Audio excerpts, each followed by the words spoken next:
to the Queen of Spiders.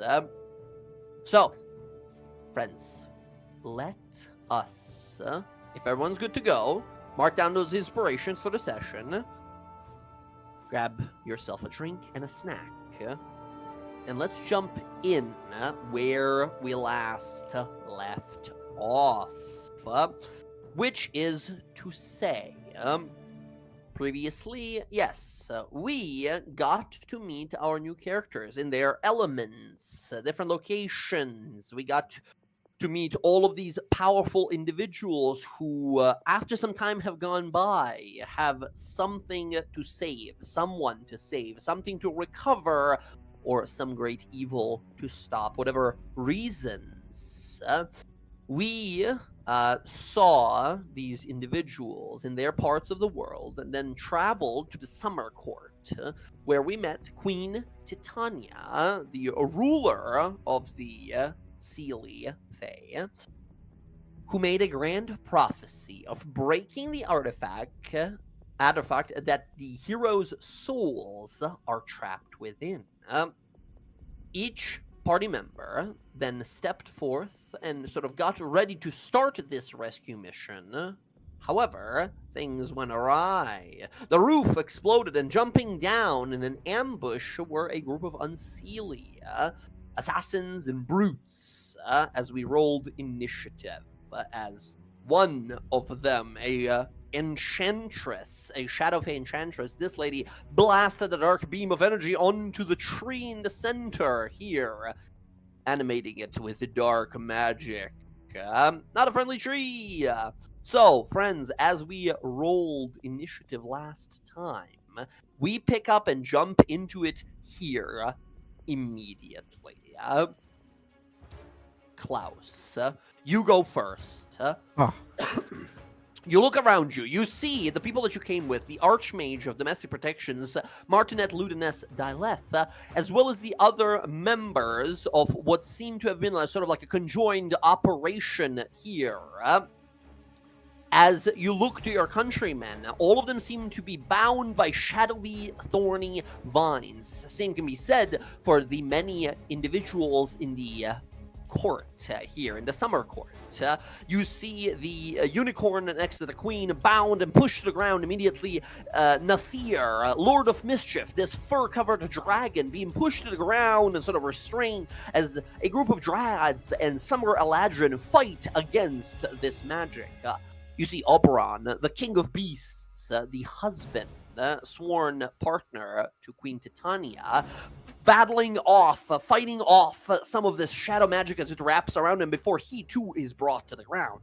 He looks around, confused, says, "This kind of magic, only another Archfey can bind another Archfey. What is going on?"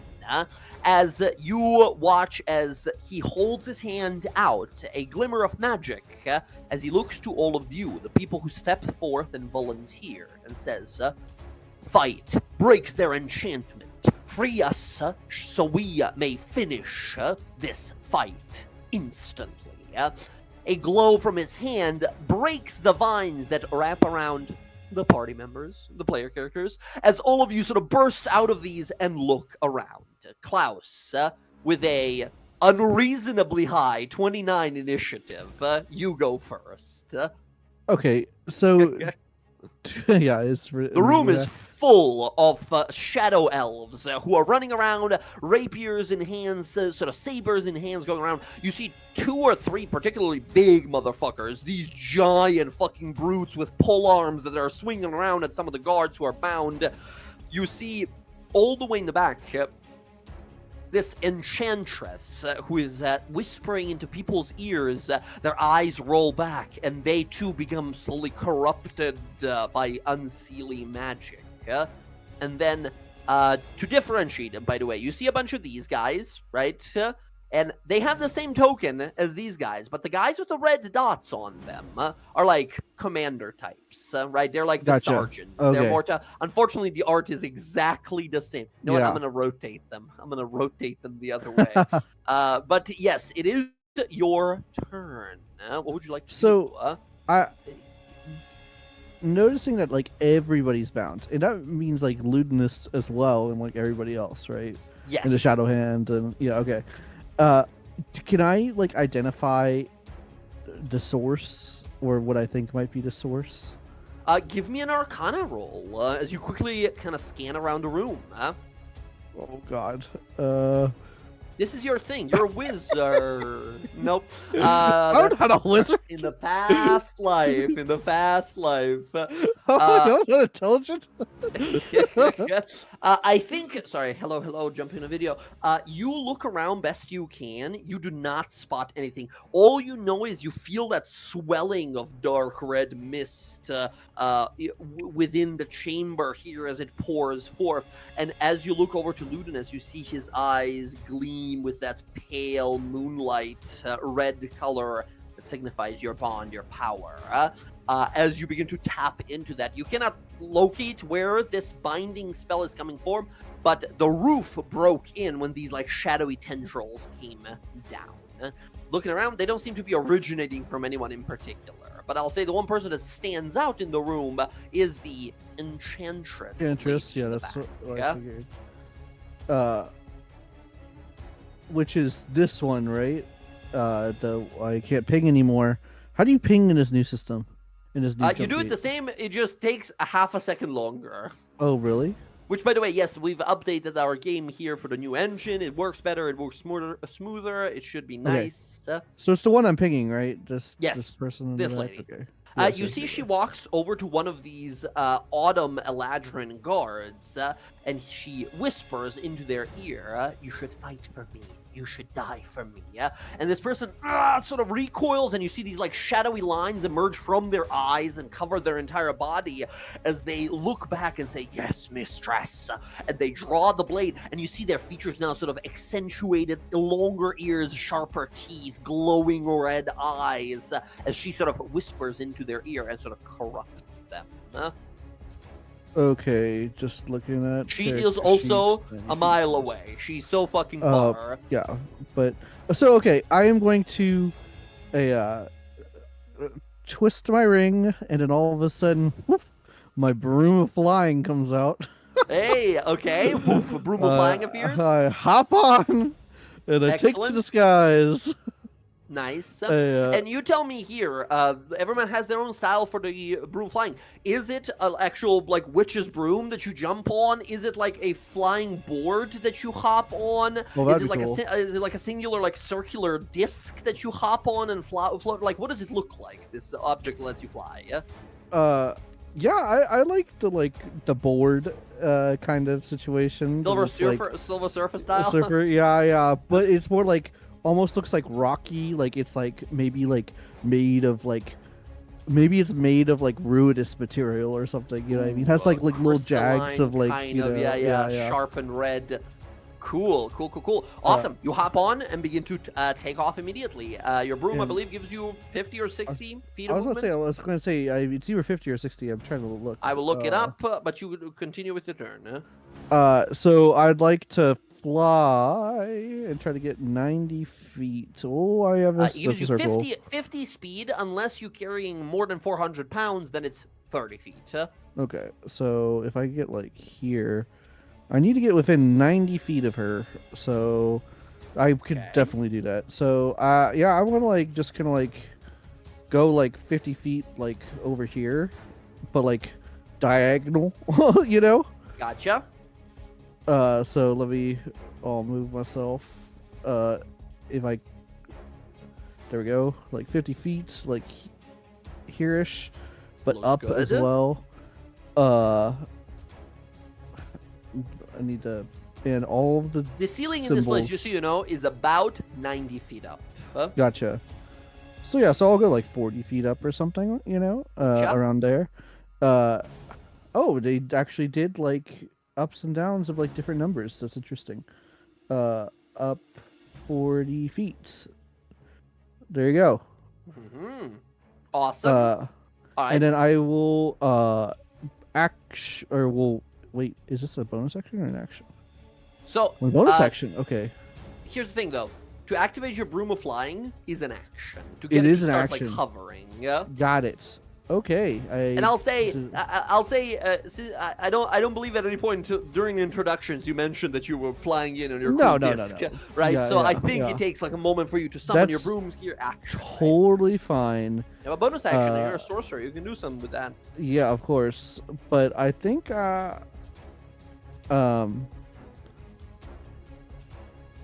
oh yeah. No, do I? I'm just trying to think. Do I set up? I think I set up. I think I'm just gonna hex. I'm gonna hex the enchantress. Hex the Enchantress, very good. She is hexed. She will have disadvantage on one ability check of your choice. Oof. She's a very charismatic lady. She's all about the charisma. Yeah, let's go for charisma then. All right. Excellent.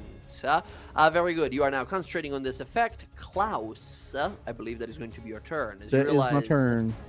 You realize this will be an excellent showcase of your abilities to show these fake creatures here what true magic is. All right. Klaus, that's going to be your turn as Gemma Inara. Gemma, what do we call her? Gemma, Geminara? Yeah, Geminar is fine.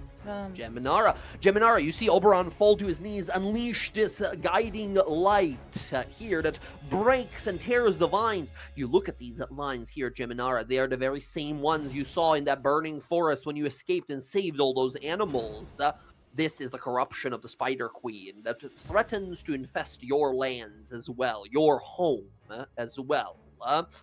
You look around, you realize you must destroy whoever is responsible in holding these creatures, but you heard what Oberon said a moment ago. Only an Archfey is able to sort of ensnare other Archfey. There are creatures of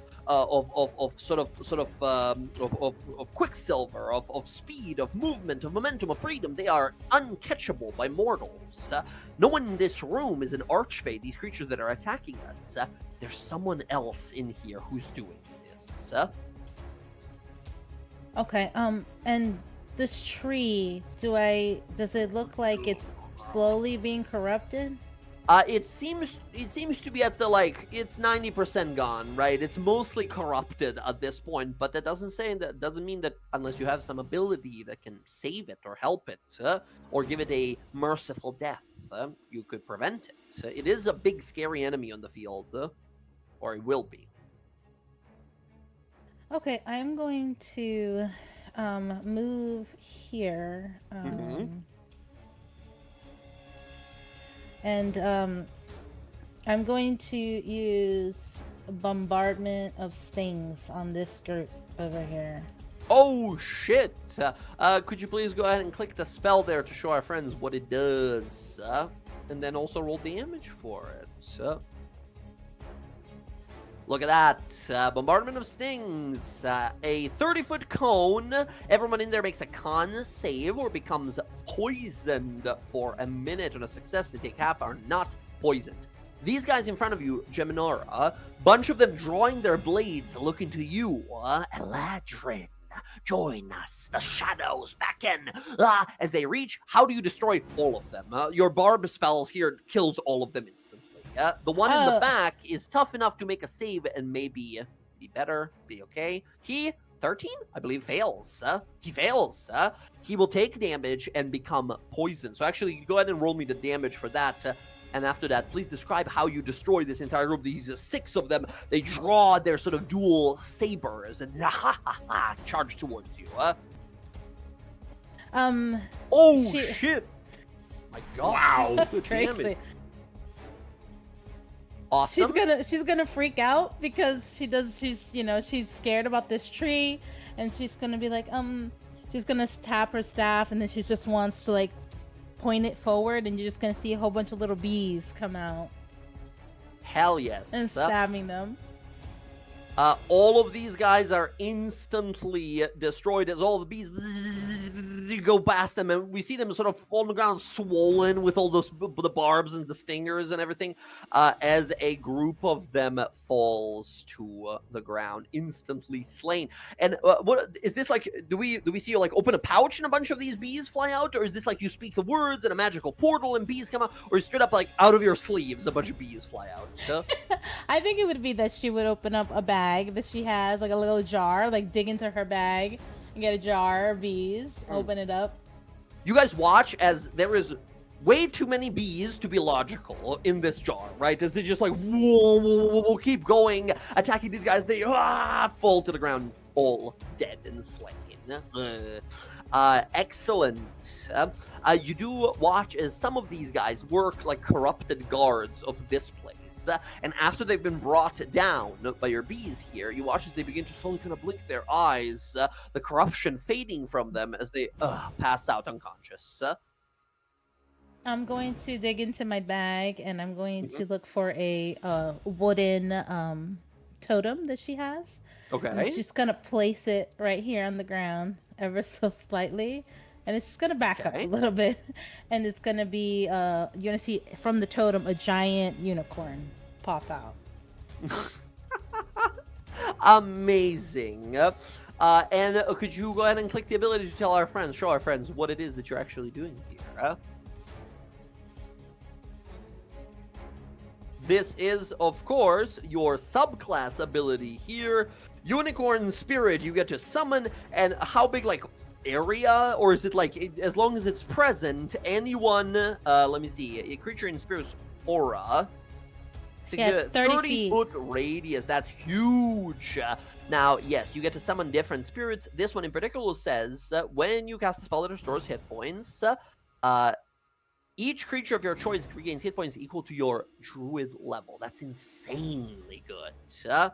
Let me see if I can get you a unicorn little thing. Oh my god, I have so many evil unicorn art. We don't need that. Hold on. We need a normal, cool looking.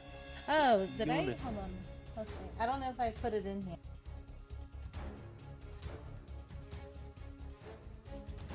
That's all right. We can use this one for now as like a temporary thing. But yeah, I'll totally give you like a little character sheet to add the art for these 3 possible spirits you'll be able to summon. Here is a little totem we'll use for it, a unicorn spirit for now. You can go ahead and move it where you wish to summon it. And keep in mind, it has a 30-foot aura that affects your allies. Yeah, I want to put it right here. That looks good. That looks great. And it's a bonus action for you, which is awesome. Okay, cool. Excellent. That's your action bonus action. I believe that's your turn. Unless you want to move some more. No, she's going to stay right there. Okay. Real fast, though, Geminara, when you went to move away from this guy, he does have a glaive, which means he has a 10-foot reach on his attack here. Geminara, he's going to take an attack of opportunity against you. As you go to move with his pike weapon, he goes whoosh. 11, I believe, misses. Yes, it does. Okay, that is his turn. Next up, Sintra, the Singstress of the Seelie, or Unseelie. What is going on here? You look around, the Unseelie shadow elves landing down, looking over, swiping their blades, cracking their whips, loading their crossbows. As you look around, a bunch of these shadowy vines wrapped around everyone here. You see Queen Titania wrapped around with these vines and sort of pulled, her arms pulled towards her body as she's trying to break out of this. What do you do? Big motherfucker in front of you. I just want it to be known that I'm not with them. I mean, I am, but I'm not. You know, it's complicated. Hope you all understand. This big dude in front of you goes, "Sister, you hide in the light, and yet Shadow offers such protection, such power. Join us and discover your true inner darkness." Kind of like snaps her fingers and points at him. Well, let's put that to the test. I will see what I can do to you, and you let me know if Shadow protects you. If it does, consider it. and she is going Give to it your best. I'm fucking awesome. Rah! And he gets ready to fight. She's going to swing her guitar out and grab it by the neck, and as she does, she's going to swing it up on him and activate her. What do they call this thing? Channel Divinity for vengeance. So Vow of Enmity. Vow of Enmity, which, by the way, Vow of Enmity for Vengeance Paladins, right? Got a small upgrade. All Paladins got upgrades when it comes to these Channel Divinities. Now you activate Vow. It does everything that Vow of Enmity did before. However, now you don't need to activate it as a bonus action. You do it as a part of an attack that you do on your turn, which is fucking great. Fucking awesome. So advantage on attacks from this guy, yeah? Yes. For him. So, and here we go. I'm gonna swing. Swing. It's a 13. Swing. Ooh, 13 misses this You know guy. what? Yeah, You know what? We're just right out the gate. We're gonna advantage it. Or, we're just gonna burn that. I'm rocking advantage on everything, so we're just gonna burn our little inspiration. Inspiration? Let's do it. Yeah. There we go. Ooh, that That's much hits. better. Let's go. Nice. Blam. You cut into this guy. He had a reaction, but he used it, so tough. You slash across his chest here. He falls halfway back and still stands. Good hit. We're still going. You still have advantage. Keep it going. See, he's not that, and that's not that. He's a Fey guy. Everything you fight, Yeah. he will be a Fey guy. Yeah. Yeah. So, 9 points of smiting damage. Awesome. Boom. Hell yes. Hell yes. Second attack. Okay. Let's do 27. it. The second level smite. Yes. Ooh, my god. And then this one hits as well for 14 more points damage. You are going toe-to-toe with this guy. And what does her combat look like here? Is she quickly moving around, making these slashes and such? Or are these big, like, cleaving, as, like, the guitar bass is sort of going off? Or, like, what does this look like? Yeah?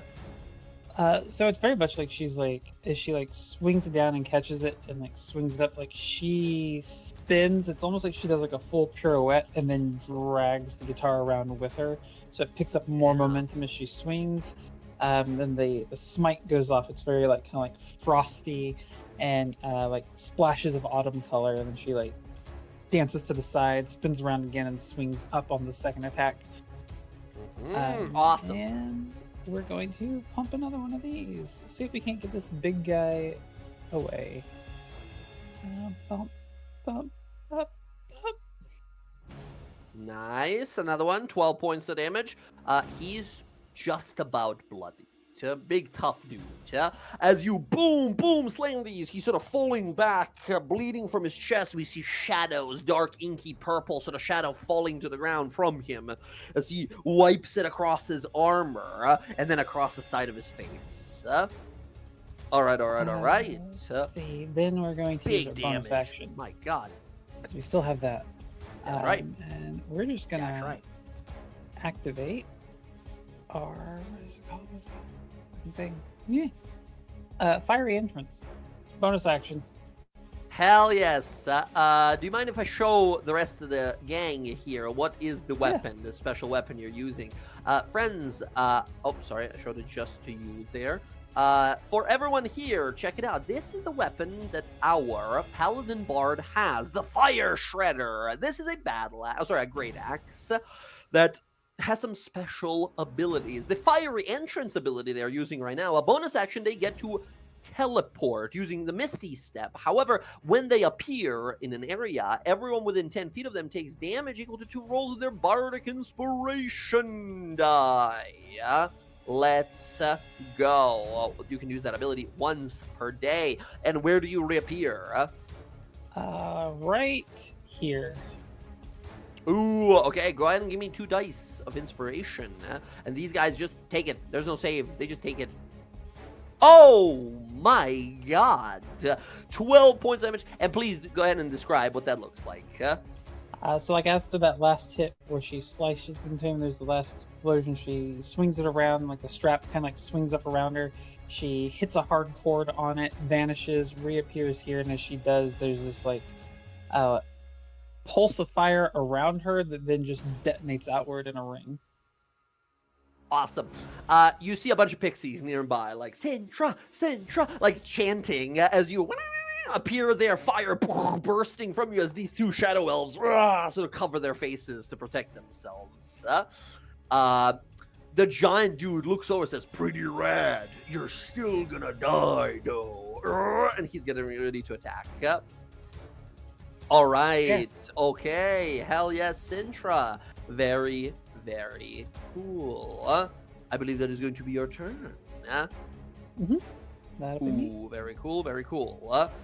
Excellent. Next on up, Nizlik. It is your turn. You kind of half drunkenly stumble on over. You see these people that you came with here, the Dunamancers, the Echo Knights, and of course the Sunbreaker Olaman, as well as Shadowhand Esectalis, sent here on the mission from Captain Ilivere Olios to maybe regain some of your lost honor, or maybe to get drunk elsewhere where the rest of the dynasty won't judge you for it. In either case, you stand now here, sort of flanked. Two shadowy warriors, one massive brute fucking colossus of a guy, and another guy who's has a, sort of like a rapier, and he's trying to like duel you and such. As you see a fiery explosion next to them, they look over and you see that woman that sort of applied herself as well for this rescue mission, like you did. What do you do? So as Nuzlik is coming in, he's gonna like stumble his way into position and trip up and use his staff to hit the big brute.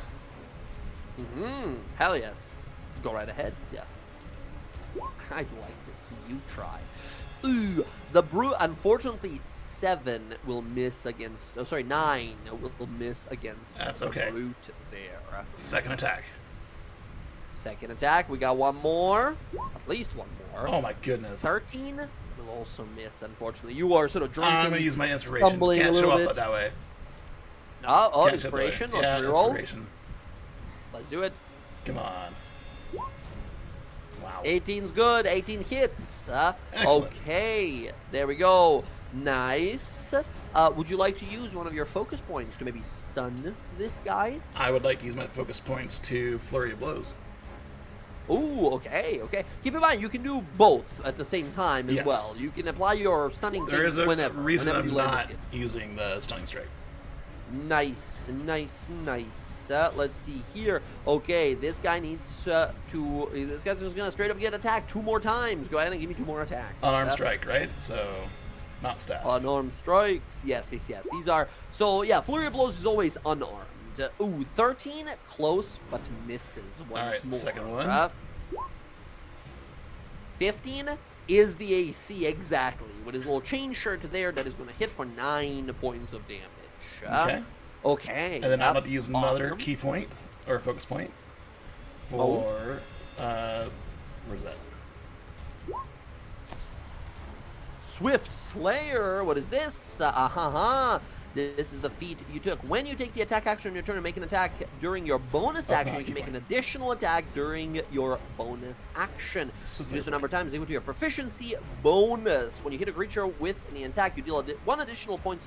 Oh, when you hit a creature with an attack, you deal 1 additional point of damage for each previous attack you have hit this turn. So, by the way, that doesn't just apply to this last attack.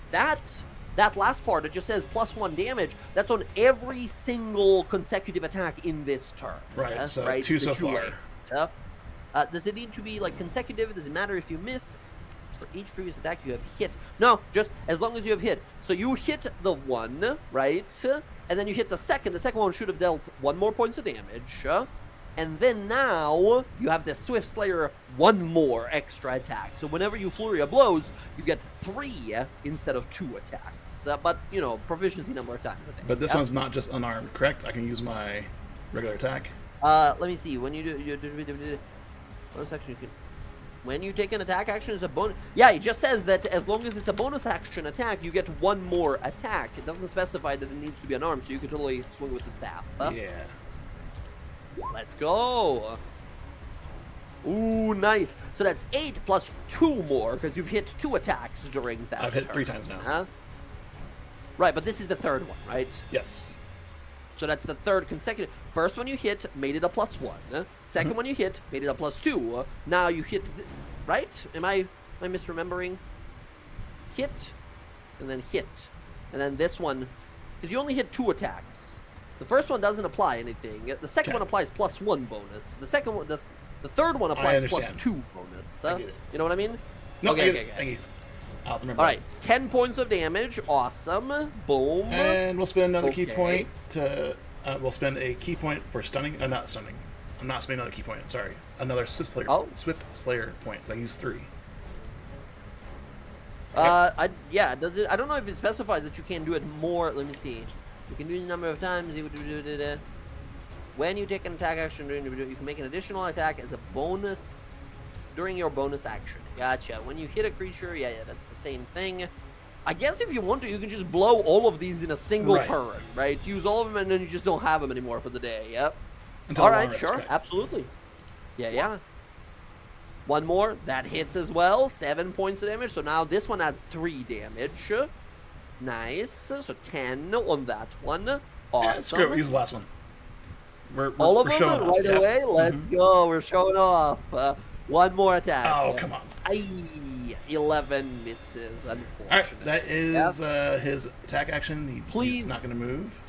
Please go ahead and describe what does this look like, right? We see this guy like looking at you like, you reek of stench, booze. You are not a match for me.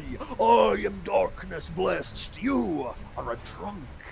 He's not and as paying you sort attention. of wipe your nose, He stumbles up, takes his core staff, swings it both knees, 1, 2, misses the first one, and then boom.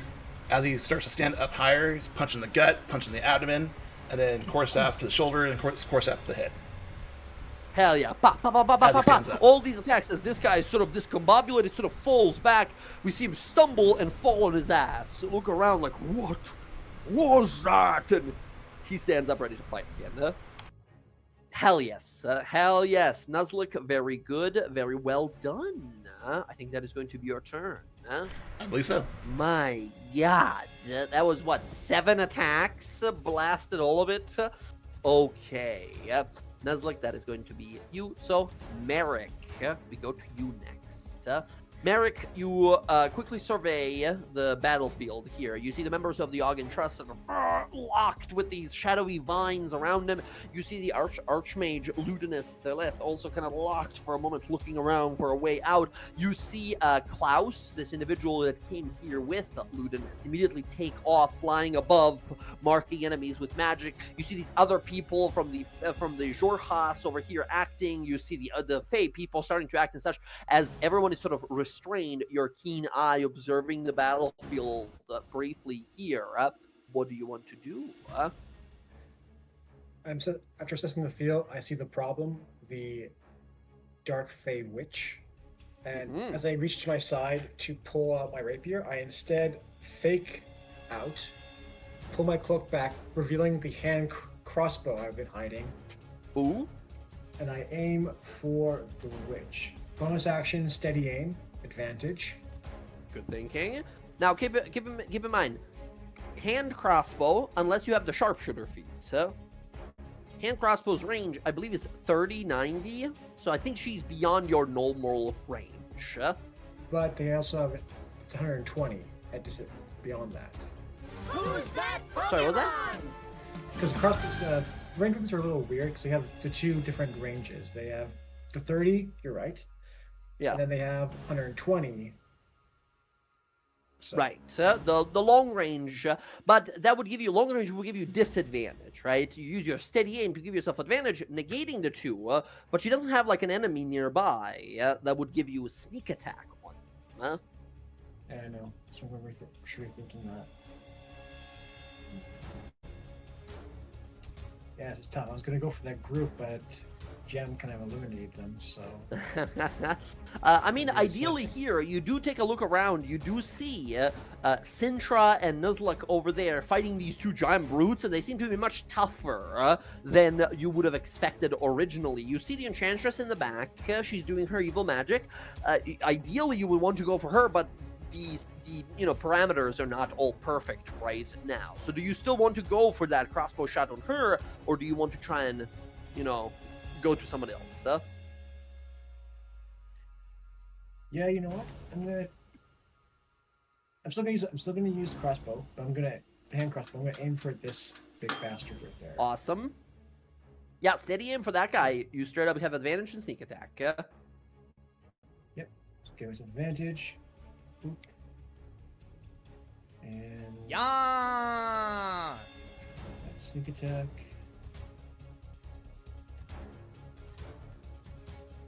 Alright, so here comes hand crossbow. Fire. Ugh. Oh, you did it in secret. That is, unfortunately a 13 will miss here, even with advantage. Very unlucky, very unlucky. All right, you take your aim, take your shot as the bolt flies towards the creature here. It looks over just in time and swings its massive sort of pike, creating this sort of gust of dark mist and sort of blasts it away. Merrick just says, rustier than I thought. Mm-hmm. Alright, unfortunately, I believe that's my turn. All right. Okay. Very well. As next up, instead, we are gonna go over to the Shadow Fae Enchantress. Shadow Fae Enchantress and these duelists are going to go next. She is currently hexed. She sort of looks around. She has her own flight ability. As you watch, she just sort of walks into air and begins to kind of walk in her high heels through the air as if there is some sort of a makeshift platform below. As she steps on up there, she looks over. She's going to walk over here and is going to be just like 10 feet off the ground. Sintra, she's going to look to you. She says, Singstress, my allies are right. See it within your heart to join us. Be who you were truly meant to be. Fight darkness no longer. And she blows you a kiss. Her eyes twinkle with magic, and she's going to cast on you, my friend, Dominate Person. Sintra, I need you to make a wisdom saving throw, or you are ensorcellated by this lady. This is charm effect, right? This is definitely a charm effect. Okay. Can I help you, Dylan? You what? Sorry? Sorry. Fiance is looming over me, clicking a pill bottle. Oh, 22 is a success. Absolutely. Here, Sintra, as you feel the magic begin to compel you, dark whispers in your mind, images of skittering spiders, of dark forest burning, a tide of red mist washing over the lands. You see flashes of images. You see Elandra there reaching out towards you, the two of you united again, playing music together in this darkness. As these whispers enter your mind, what does she do to rebuke them? She kind of sits there and like washes over her, and she doesn't strike a note or anything. She just kind of like takes a breath, exhales. Oh, sorry, I already swore myself to one queen, and I have a friend to rescue along with our Feywilds. Besides, as much as I like spiders, there's only one here that is worth having around, and yours is it. She scowls at that, immediately unhappy. She says, fine, I will find someone more pliable. And she looks across the battlefield and instead is going to, I think, look to... She looks over to Geminara instead. Geminara, she looks to you, and her eyes sort of sparkle magically. Dark shadow falls from her side of her sort of face, as she's going to use on you here. Actually, you might be too far. 60 feet? 75. She's gonna approach. She feels good. There's a magical tree. It's on her side. She doesn't mind. 60 feet. That's perfect. Geminara, she's going to use something called Beguiling Whispers.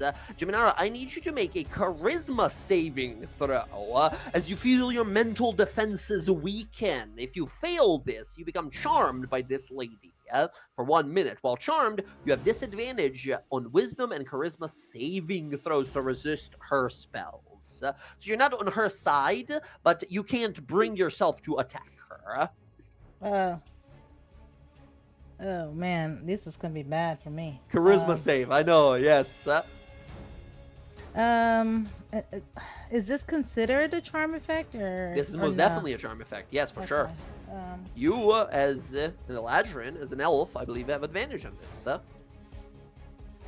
Yeah. DC 15 charisma, let's see it. That's not gonna happen. I have a -1. I believe. Oof. You look to this lady as she tries to ensorcelate Sintra and looks over to you and says, how about you instead?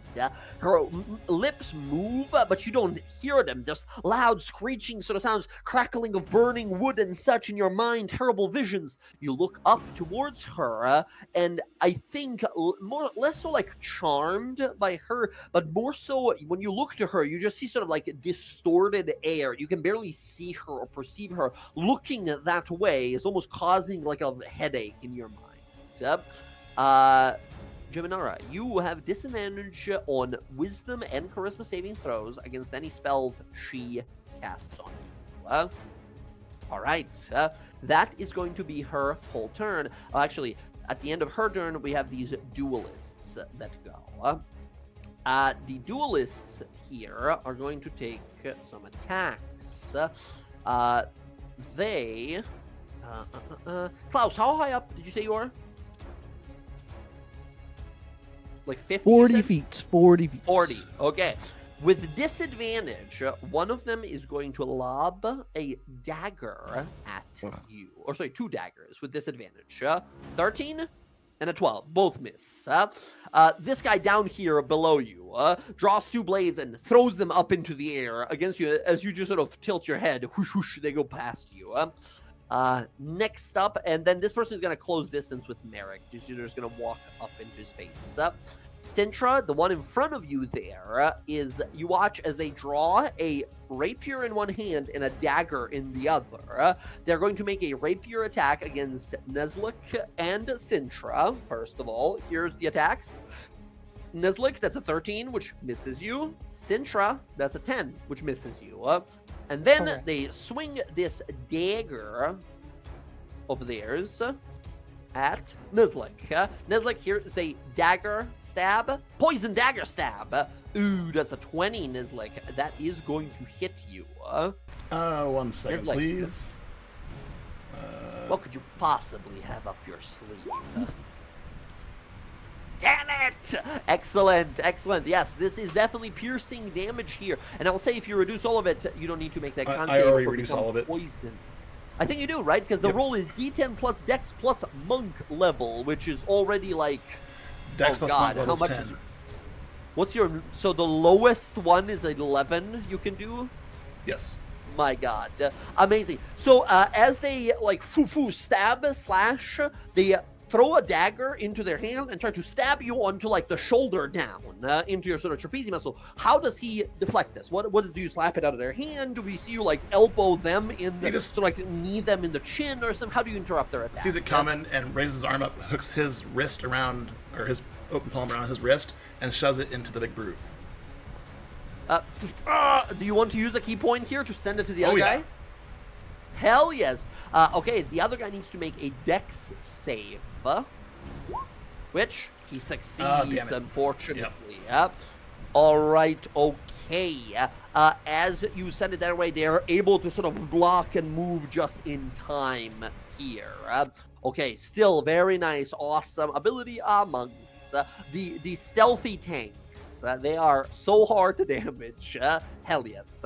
Okay, that is going to be the turn of the Enchantress on the Duelists, as now we go to the Guardians, these big dudes, as well as these swarms of minions down here. The swarm of minions is going to take out their short bows. Klaus, you're going to have Gosh. 3 short bow attacks against you. 1 is a 10, 2 is a 10, 3 is a 21. Which I think will clip you. Yeah, that'll clip That's going to me. be 3 points of damage. The other group Okay. takes a quick dash action and are all kind of booking it up here towards Geminara. Merrick, some of them do pass by you if you want to use a reaction to stab into them. Once again, these are minions, and the more damage you do with a single attack, you'll be able to kill multiple of them possibly. Yeah. I'm more worried about the jar of I'm bees for him. going to hold off my reaction for now. Very good. Klaus, concentration roll for the hex from the 3 damage you took. These guys are going to move one up. Yeah, you need a 10. You're good at this. You're a sorcerer. Sorcerers are fantastic at con I saves. clicked it, but to go? Come on. I There. don't believe you. Oh, I believe you. I believe you. There it is. Okay, that is 20. You succeed. Nicely done. This group over here runs on up, and they're going to take 3 attacks as well. Sintra, 1 at you. Nizlik, 1 at you. Sintra first, 6. Nizlik, 5. Last attack to see who... Oh, actually, last attack is going to be Geminara all the way in the back. They don't know that your unicorn spirit is not like a concentration thing you do. They're not that clever when it comes to your kind of magic. Here's an attack. Ooh, Geminara, that's 19 for 7 points of damage to you. Okay, yep. Bam, clips you by the shoulder. Okay, now the big guys. These big guys immediately roar and rush forward. Each of them make 2 attacks. These big guys make 2 pike attacks each. This one is going to run up to Merrick.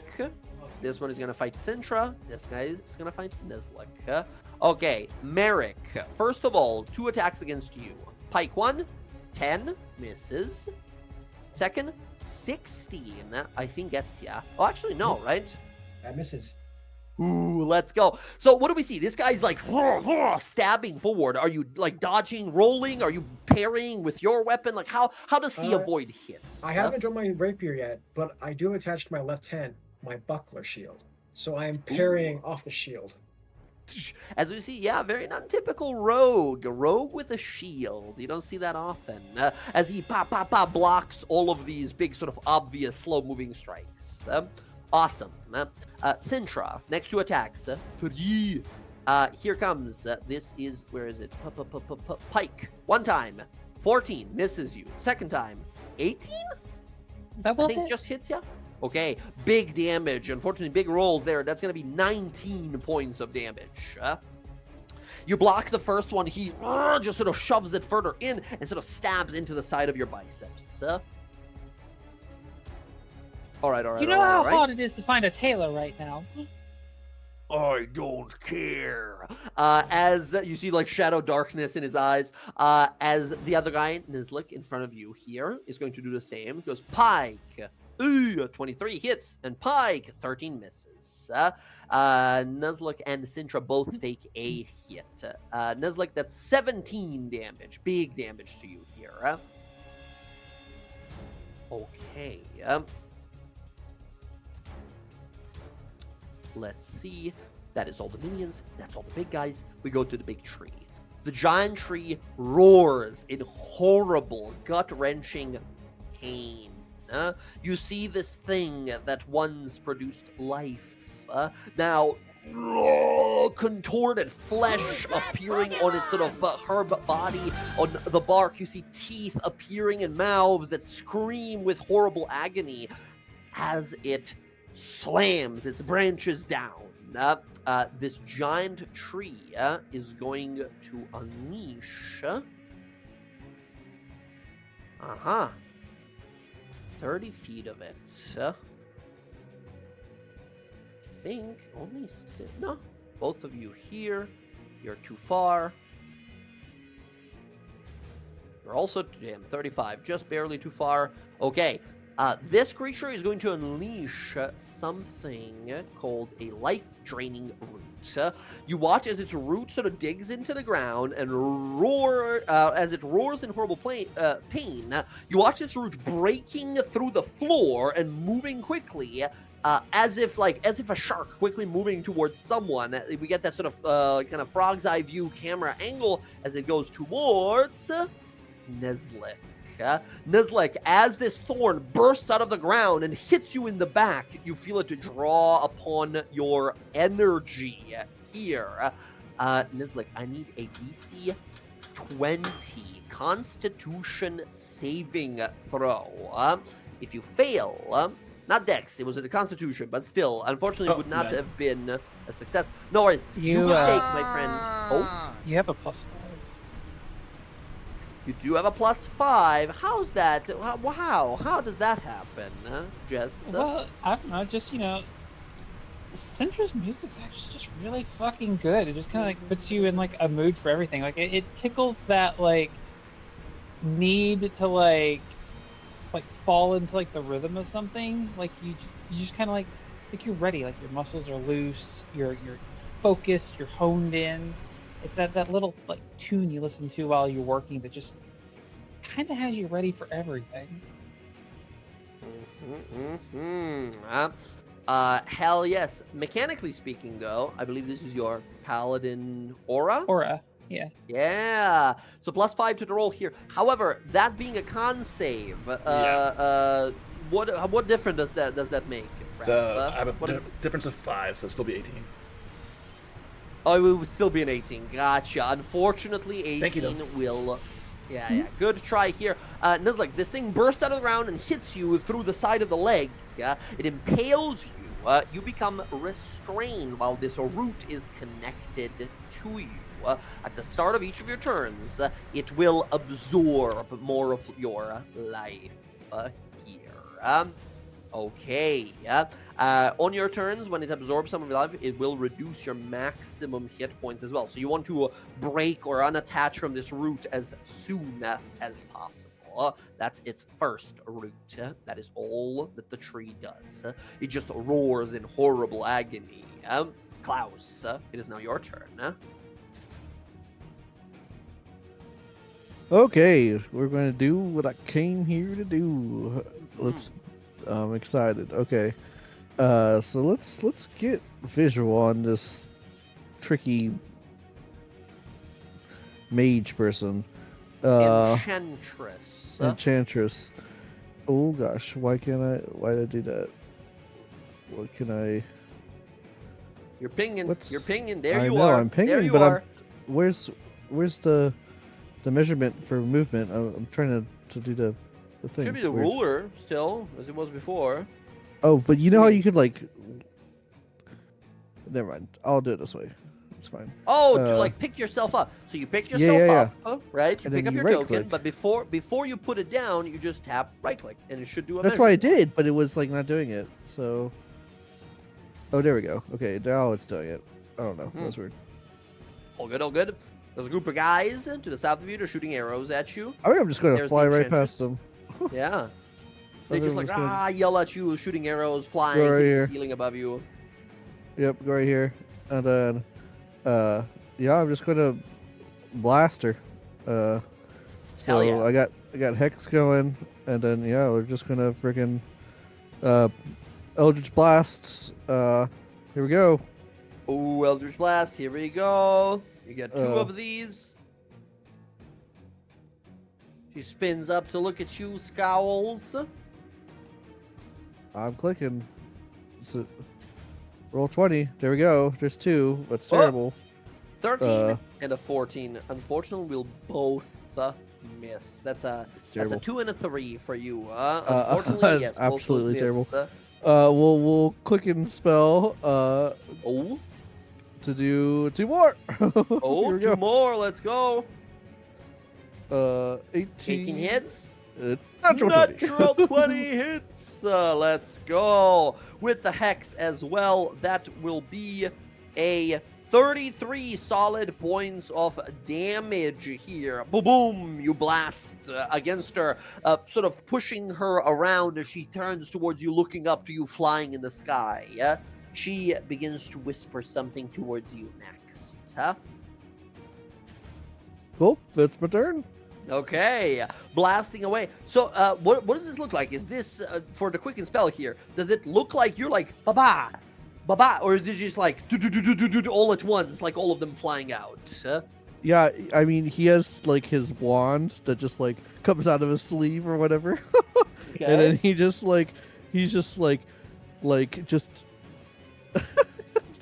aiming and just blasting like Eldritch machine gun, just like yeah, exactly, yeah. Blasting down the floor beneath you as well. Bah, bah, bah, bah, bah, explosions breaking the sort of the tiles on the ground as well. Water splashing everywhere. I Awesome. almost want it to be like the animate like missiles, so they're all like coming out. You know? Kind of like swirling around, moving around. Hell yes. Awesome. All right. Klaus, blasting away. You're warming up. You're heating up the engine. Very good. Klaus, I think that's your turn. That's my turn. Okay. Geminara, we now go to you. You have been charmed by that one lady. Other than that, you're free to take your turn as you wish. Okay, really quick, with this spell, I'll post it. Okay. Aura Vitality, awesome. But if I heal people with that, it doesn't count toward my unicorn, correct? Can you click the unicorn thing again? Yeah.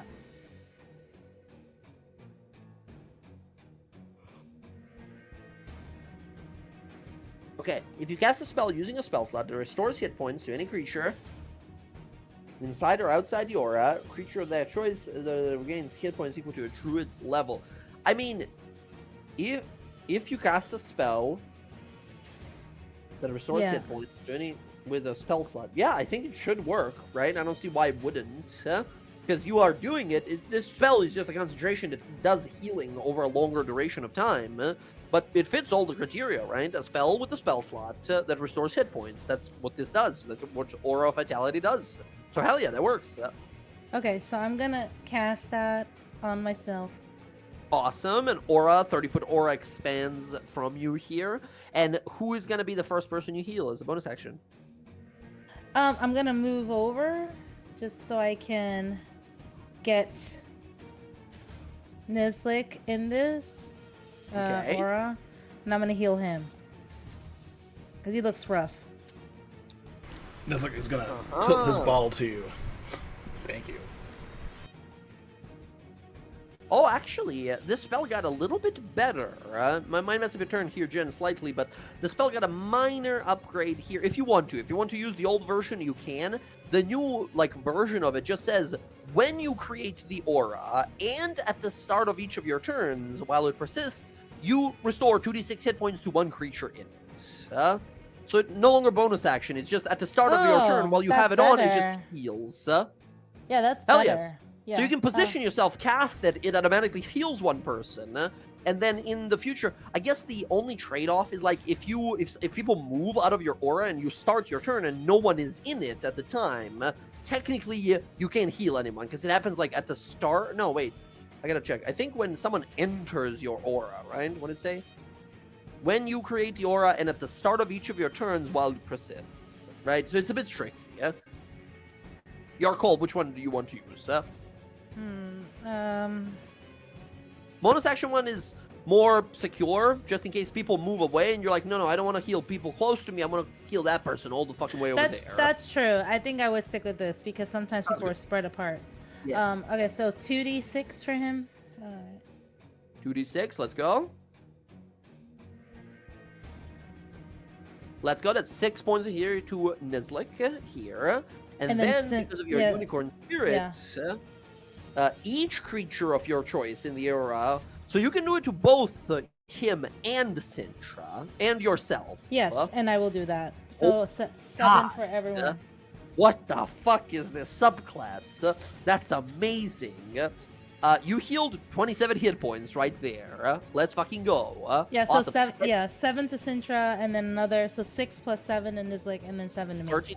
Yes, exactly. And please go ahead and describe what does this look like? First of all, this healing spell of yours, and how does your unicorn like empower it and enhance it?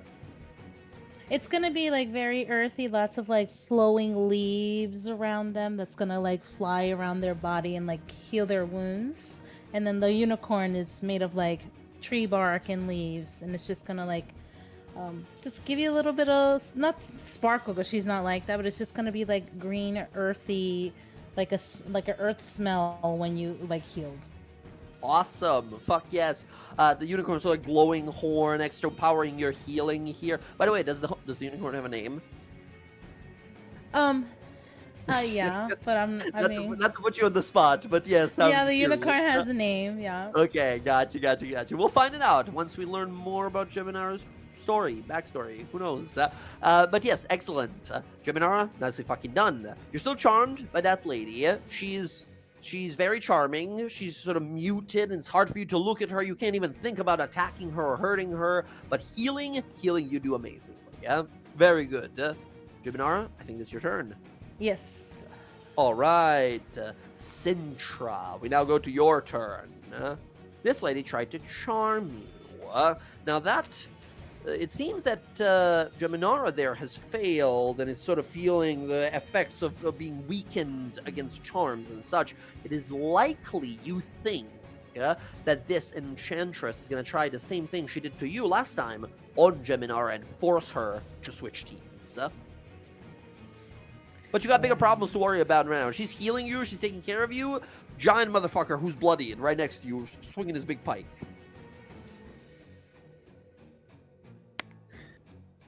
Well, I'm not necessarily a solo performance, so what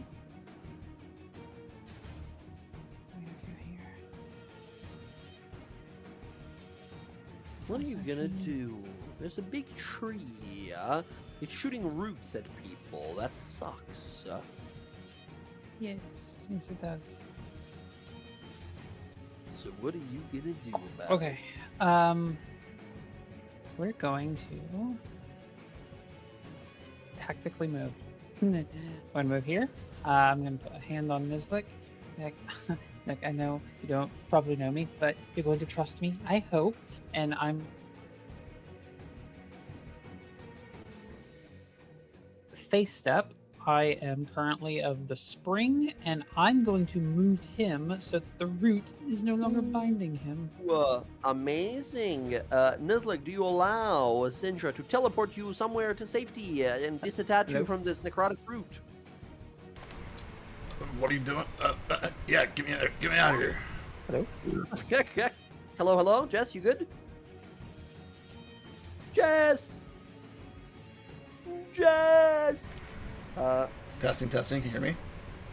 No, we hear you. I think Jess disconnected or something. Hello?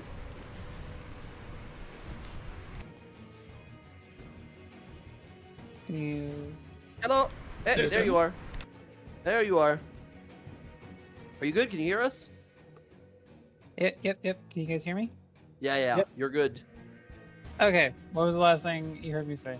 Last thing you said, approach, spring, teleport. Nizlik looked over and was, I think, very confused about, like, what are you doing? And then I think Rav said yes. Good to go? What are you doing? Yeah. Yeah, get me out of here. She just like hand on his chest, and he kind of just like, you know, when they touch the portcullis in Harry Potter, they just kind of get like sucked up and like go somewhere else.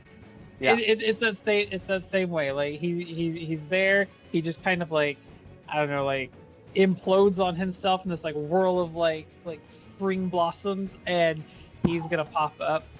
30 feet. Your choice. I'll pop him right over here. Okay. Nizlik, you appear right over here next to the guy, or you can move him one more space to the right. Huh? I'll pop him right here, so he's a little bit closer to Geminara for the healing. Gotcha. Excellent. You appear there with the sound of fucking music blasting. As you look over, this giant dude looks over and says, not too smart. Oh my goodness. That was rough. Just vomit. It's like, oh god, he's really going through it over there. Whatever, I will kill you. Excellent. Sintra, that's your bonus action to fucking send him away. Yes. I'm going to then. I'm going to risk it for the biscuit. Keep I'm in going mind, to run. these guys have big spikes, right? 10-foot reach, so you are perfectly Yeah. in reach of both of them right now. Yes. We're going to risk it. We're running here, so that Jiminar is within 10 feet of me for my bonus. So I'll take both those attacks of opportunity. Just one. You're and next to the duelist as well, right? Yeah. Okay, pike from the big guy. 11 misses. And You then don't have an the Ultra Ball and yeah, from the duelist. That is going to be 19 hits. That's 8 piercing, 5 poison. You see dark black poison venom that drips off of the blade as he stabs you in the back of the leg. Yeah, as he just like sing for me now, sing.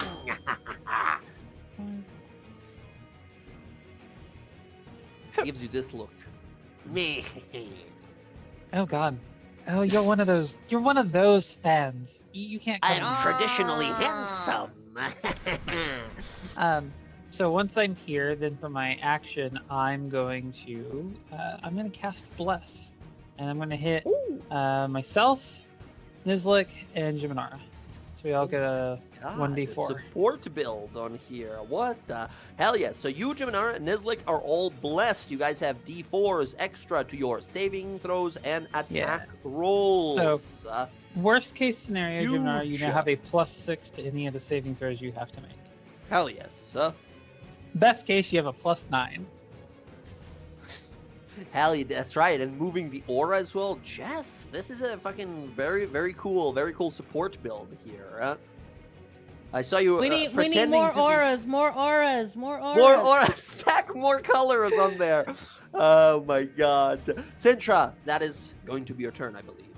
Yes, and if I need be next time, you're also getting a Bardic Inspiration. I will ramp up your ability to save against Hell this yes. bitch. My god. If one of you says they're an artificer with that fucking flash of genius shit, we are done. We're done here. All right, let's see. Sintra, that said, Nizlik, you are no longer rooted and drawn upon. It does not drink of your life. It is your turn now. There's a big guy right there.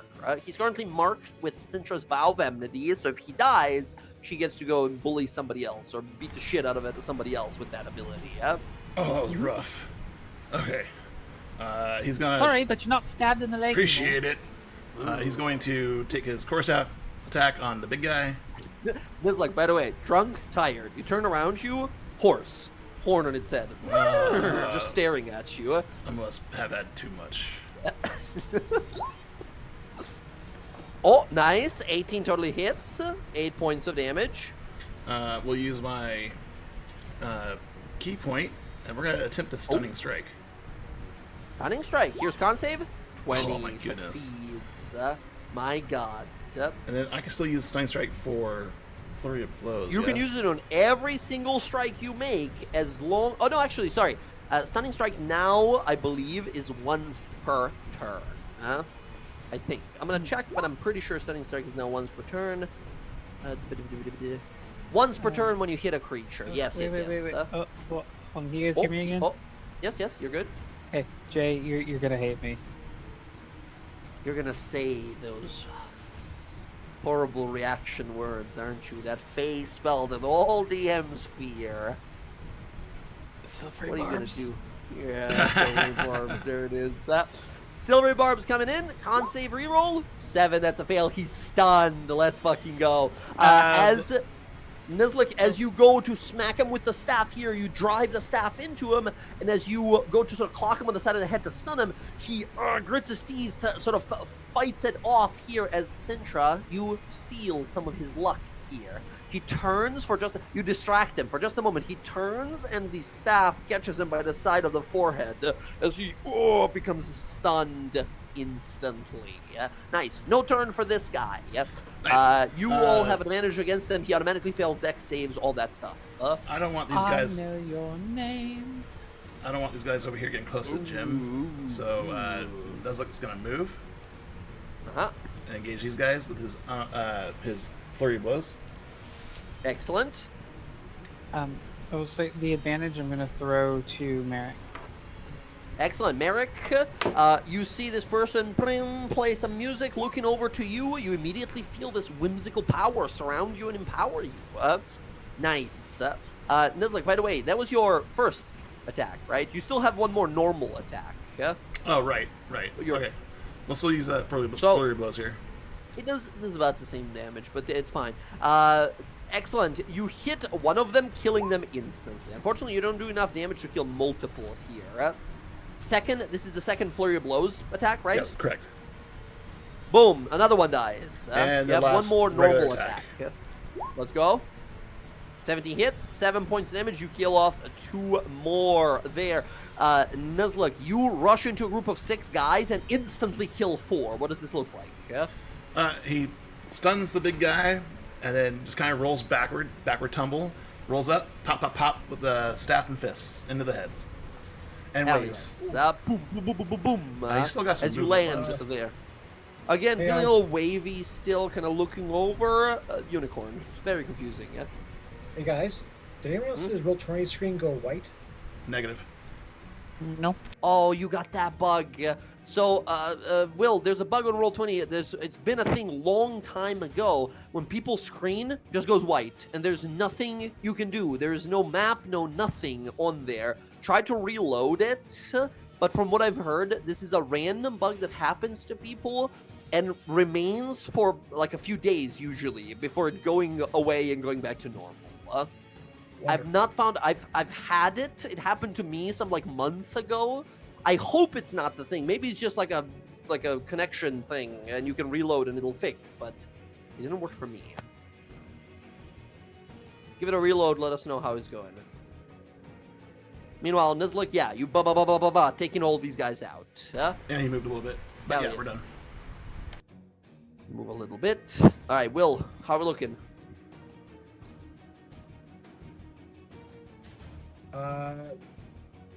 Web GL lock. Nope. Oof. Still blank screen for me. When it happened yeah. to, I think it happened to Emily, and I think she was able to use a different web browser.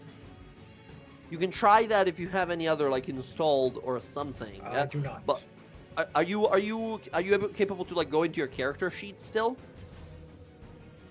Hang on, I just logged out. I'm gonna try and reload again. Hopefully it fixes it. But Give it an attempt.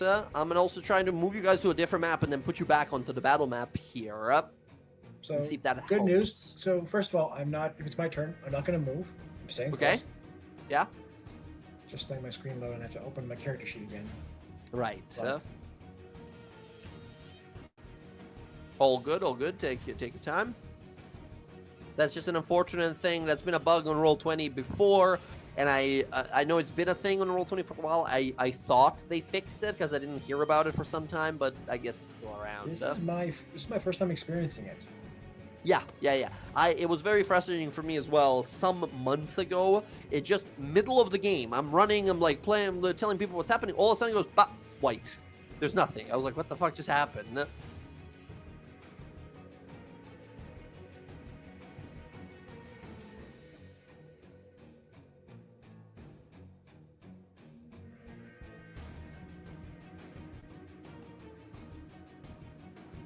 Are you able to hop back in?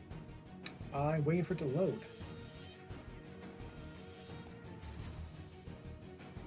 It's taking its sweet time.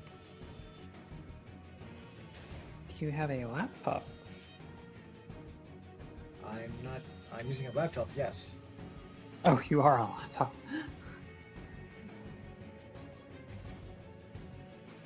Let's see here.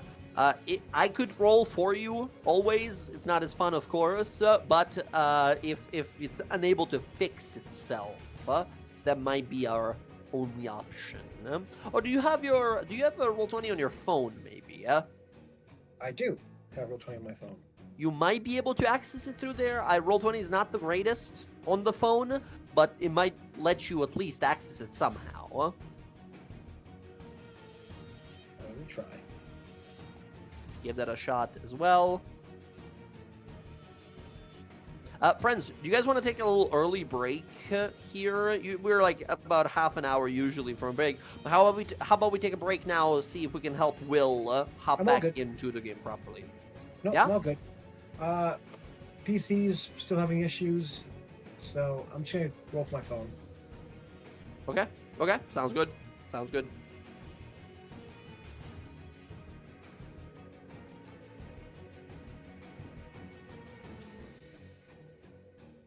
Bum, bum, bum. Bum, bum, bum, bum, bum. Combat. Okay, you're loading in. You're loading in. Okay, the run tokens are super zoned in. Mm. How's it looking on the phone? I haven't actually used it on the phone in years. Phone can be hit or miss sometimes. Fair enough. Okay, I Are can you able do to like that. access your character sheet properly in there? Yeah. So Give it a shot. Give it a shot. I can do. So looking at the pikeman, the big guy in front of me, I'm like, Yes, there's two guys there. There's the duelist and Yeah. the guardian, the pikemen, who are standing there, sort of surrounding you at the moment. I just give like a big grin on my face. Thanks for getting closer. As I draw Okay. the Ouroboros rapier, I now have sneak attack because there's an enemy within 5 feet of my main target. Oh, what? How is that possible? What crazy power do you have that gives you that? Basic sneak attack stuff. So I'm going for the big guy. You also have advantage on your roll. You do have the advantage in a roll from Silvery Barbs. Thank you very much. Mhm. Alright, so sneak attack is checked. So rapier. As we against- see, and we do see you, right, to draw your rapier here. Yep. Ooh, nice. That hits. Hell yes. Look at that. 26. Totally fucking hits. You guys watch as Merrick draws this rapier, and for a second, he continues to draw and draw it further, as if it is sort of unending. Yeah? This perfectly thin, needle-thin blade that he removes and right through the chest of one. Which guy? Big guy or the duelist? The small guy? Big guy. And it's not a stab, it's more of a swipe. So, Hell yeah. and so that's gonna, for the big guy, that's gonna be Awesome. That is, give me some damage here. That is nice. 20 12 piercing and then 23 damage to the big guy. Huge. and then, And he's black. next. well, there's more. Because I'm gonna Oh. use my other ability, Whales from the Grave. Whales from the grave. What kind of power would give you that? No, I'm sorry. I'm doing infomercial too much. Look at this. Hell What? yes. Whale from the grave. Here, immediately after you deal sneak attack damage, you can choose another creature within 30 feet. It'll have that creature take half. Roll half of the dice for the sneak attack, So- rounded up. So 3 goes down to 1, but because this technically goes up to 2. So Yes, exactly. the little guy will 2d6 be to the other getting, guy. yeah, the other guy will get 2d6 necrotic damage. Let's go. As my rapier swipes against the pike, the guardian, and then passes it off onto the little guy, eating him for 7 necrotic. And this necrotic that hits him, is it quite literally like a fucking sonic blast style? We see like an energy beam cut into them, or is it like, for the flavor of this, you slashing them with the rapier? I slash sideways, and it's like black raven feathers. Hell yes. Nice. Let's fucking go. That is 30 points of damage from you there. I believe you still have a bonus action. I do. Now they're sort of on top of you here. They are big and scary. You've been dodging. You've been dodging excellently so far. What do you want to You do? know what? I'm gonna stay put. Okay. Excellent. So no bonus action? Chillin'. Just gonna mark some things off. That's from the grave. That's one down. Who's that Pokemon? That's right. You get a number of these per day. equal to your proficiency modifier. That's fucking rad. Yeah, yeah, that's all I can do. So I'm gonna Okay. my turn. Merrick, that's gonna be you. Next, we go to the Enchantress, as well as these duelists. Okay, the Enchantress, like she promised, Jiminara, she looks to you and says, serve the darkness, become shadow, as she blows you a kiss. As she does, she's going to cast on you here. Counterspell. Counterspell. How could you? Okay, let's see here. Counterspell, once again, new counterspell. Now they make a con save against your spell save DC. Con save is not her strong suit. Natural 19 for 21 Yeah, here. that'll do it. Klaus, unfortunately, they are able to fight off your spell here. That said, Dominate person goes off. Geminara, you are an elf. This is a charm effect. You have advantage. However, because of the previous effect you failed on, you also have disadvantage. So you have a normal roll. Wisdom saving throw, DC is 15. If you fail, you join the bad guy team. You have a bless on you and a +5 from Sintra there. 15 already with the bless is good enough. Geminara, you fight off. You see terrible images in your mind of the forest burning and yourself rising amongst the ashes. All of these animal friends of yours before, now necrotized, animated, undead under your command for you to dominate and tell what to do. How does Geminara fight off this attempt? I think she would look at the tree and look at what she's doing and try to like realize she doesn't want to be part of that side. Yeah, absolutely, absolutely. As you do this, Geminara, as you fight this off, you look up and you see this sort of handsome human flying up on this board. Klaus, as you do throw out your counterspell here, her spell is already underway, and your counterspell doesn't quite catch up with her in time. But what does it look like? Do we see you like whisper a word or something that sort of slithers into her mind? Is this big old fucking like energy beam that, or like a simple eldritch blast that you try to like destroy her spell with, or like what does this look like? Yeah, I feel like his eyes would like go red, and then he would like whisper some kind of like alien language, and it would like go into her ears, and her eyes would flash red, but she'll shake it off because of the spell. The spell already sort of left. She's left with that sort of headache, looking around where that came from.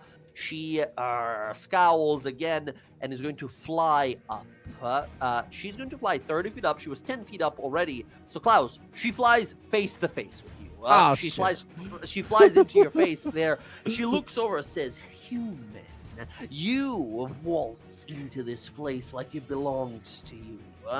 Join I me. love to dance. Become ours. Join us. Let us dance in the shadows."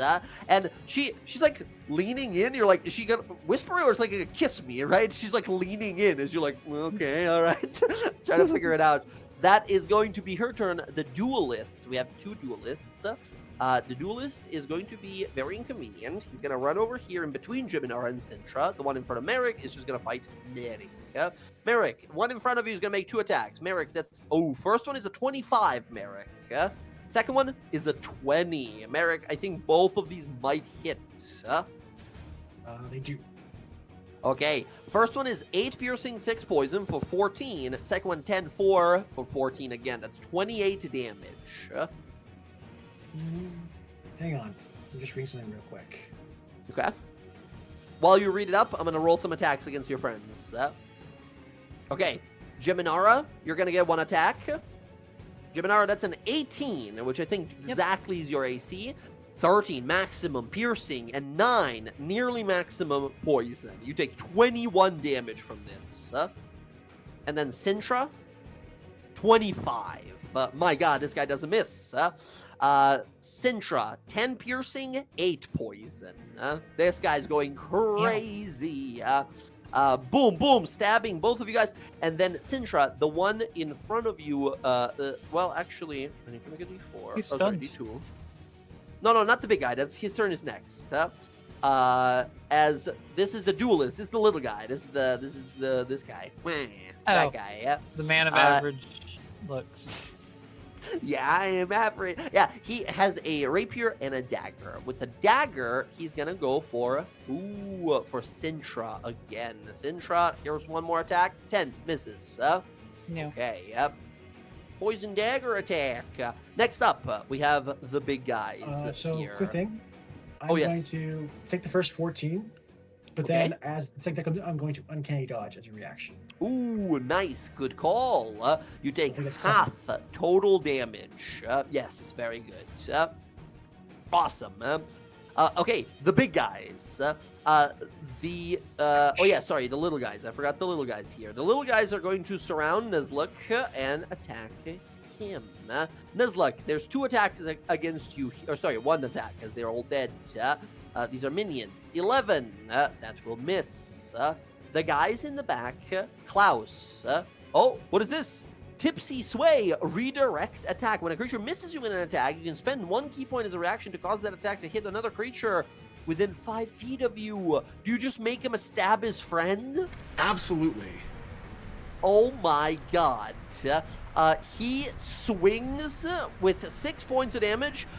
He swings, and by the way, because these are minions, this is what happens, right? We see both of them like surround you. It's like, no way to run. And they all both swing at you, and they kill each other. They both kill each other at the same time. How do you make this happen? How do you get them to both kill each other?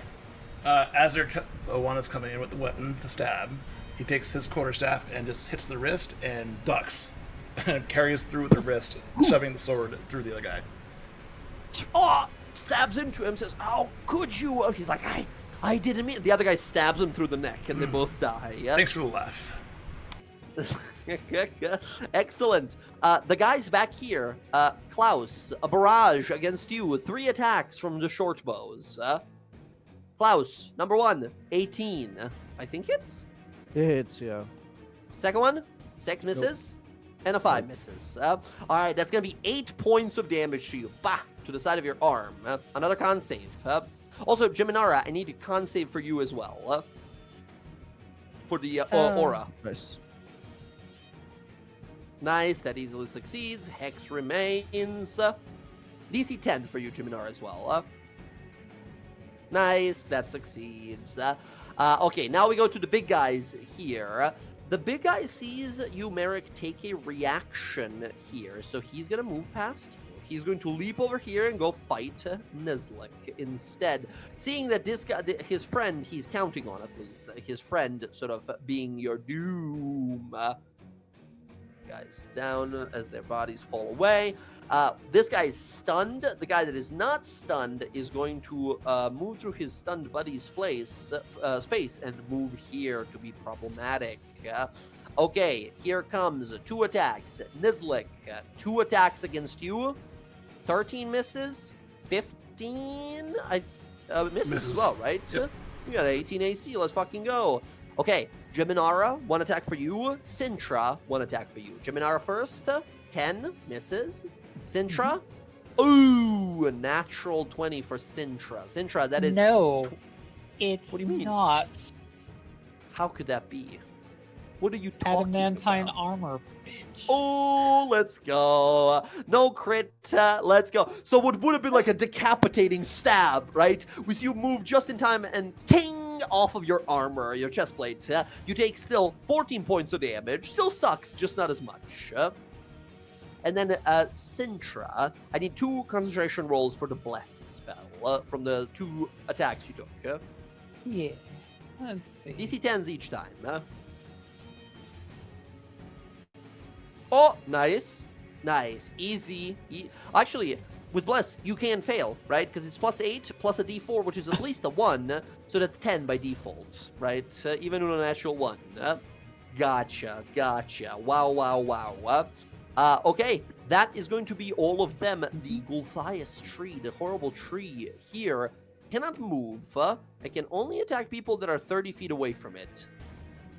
shit. Wait, no, 35. Can't reach anyone. It can't do anything. It dodges, I guess. All right, Klaus, it is now your turn. You and this enchantress up in the air over here. So You're not sure. You're not sure if she's flirting or trying to kill you. She's like, admit it. You cannot resist my beauty.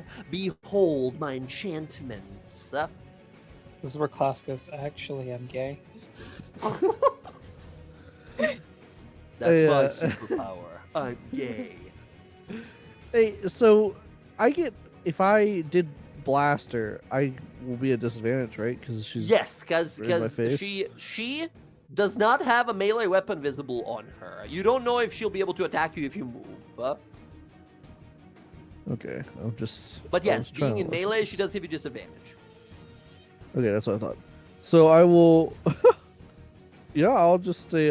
Move up, move. I will Let's see also what she remind does. you, by the way, I don't know if we added this to your character sheet. I think we have, Zach. The innate sorcery ability. Yeah.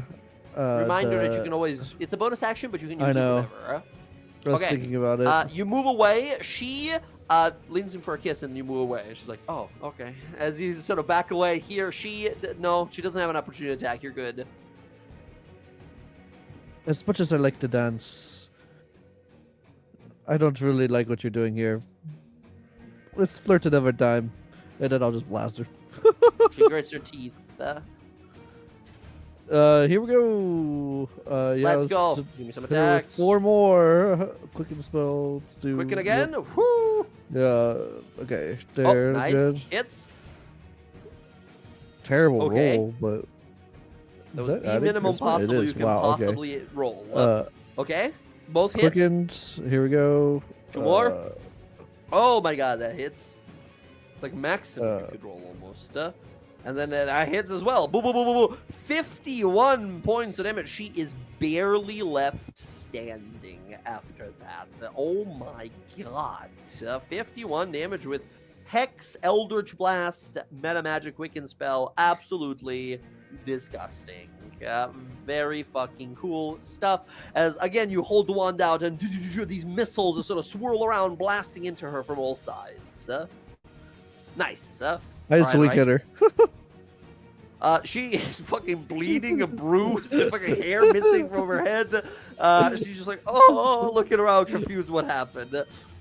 Klaus, that is going to be your turn, I believe. Unless you want to My fly turn, away yep. from her. You're a little fast. You fly faster than her. Yeah, I'm kind of annoyed by these guys, to be honest. The guys over there. So yeah, I think I want to fly some more, like maybe like over here or something. Or Sure. wait, I don't want to be guys towards these guys. I don't These want to guys be don't caught. look up. Yeah, we'll just Chill right there. yeah, we'll maybe move like a little bit like here or something. So, that's Sure. Looks good, looks good. Okay, next up then, Jiminara, your turn. The tree is roaring, but it doesn't seem to be able to move to attack your friends. These new allies of yours that sort of stepped forth to rescue the Phalanx, as well as these heroes they've lost in their own lands. Many of them are very injured. You see Sintra next to you here, the person who was immediately there to sort of welcome you into this place of high politics and anxiety. For you see she is going through it as well, suffering as well. Nizlek over there, suffering quite well. Merrick, this sort of rogue warrior individual with like a rapier, this human. A lot of them are taking a lot of damage. What do you do? Yeah, I know this is probably gonna be a pain because of the one next to me, but I'm gonna move over one. Ooh, risky. Okay, they are going to take an opportunity attack against you. A rapier stab. 16 misses, huh? Okay, because I don't know if he's in this aura. I don't think he is. Merrick is not. He's the only one just barely out of it. I don't Yeah. think you can move it, right? I can move it with a bonus action, but I needed that to heal. So To heal as well, right. yeah, I can't. So I'm gonna heal. I will bonus action, Who's that healing. Pokemon? Let me see that staff. Huh.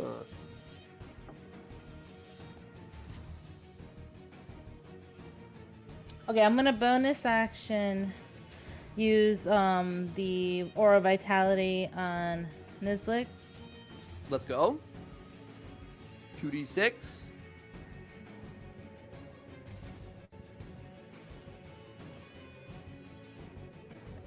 Five points to Nizlik, and then that activates your Unicorn Spirit. So everyone in the aura, Geminara, Sintra, and Nizlik, all gain 7 extra hit points. So Nizlik, 12 for you, 7 for everybody else. And this Very guy, nice. he's really, really huge, right? He's a large guy, yeah. All right, well, I'm gonna risk it here. Okay. I have like 25 more feet of movement. He's probably gonna attack me. He's likely to. Oh, yeah, he will. As you leave his... Oh, no, he doesn't. You never leave his range. You're never more than 10 feet from him. Okay, and I'm gonna use the staff of healing to give her. I'm gonna use 4 charges and give her a level 4 cure wounds. Okay, holding out a mighty staff, the magical item that Jen picked out for herself, the Staff of Healing. This is a 4th level cure wound, so go ahead and that's 8d8, right? Because it's 2d8 per level now. 8d8 plus your Wisdom modifier. So 8d8. Big healing. Yeah, because it's 2d8 per level now. A 4th level is like 4 times 2, right? So 8d8. Healing is good now. Healing is great. So 32 plus, you said what? My wisdom modifier? Wisdom modifier, spellcasting modifier. Which is a 5. 5. 37 points of healing to you. Sintra. Nice. Now, unfortunately, the staff is very powerful for healing, but it doesn't use spell slots, so your Unicorn Spirit doesn't activate off of this. Yeah, that's why I wanted to get it when I could with the aura. Gotcha. Ooh. Excellent. And There we go. Big healing.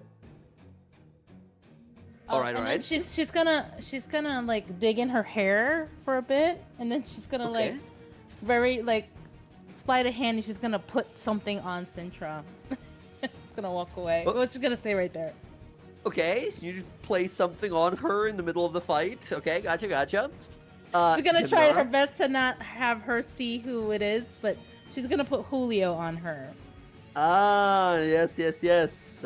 Sintra, you feel something sticky and wet for a moment on the back of your shoulder or something. You look, there's nothing there though.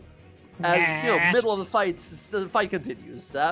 Excellently Get it done. off! Get it off! Get it off! Jiminara, I think that's going to be your turn. That is a movement. Yep.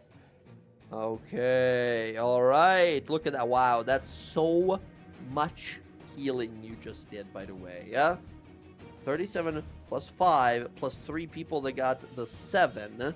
That was 63 healing from you that round. Huge.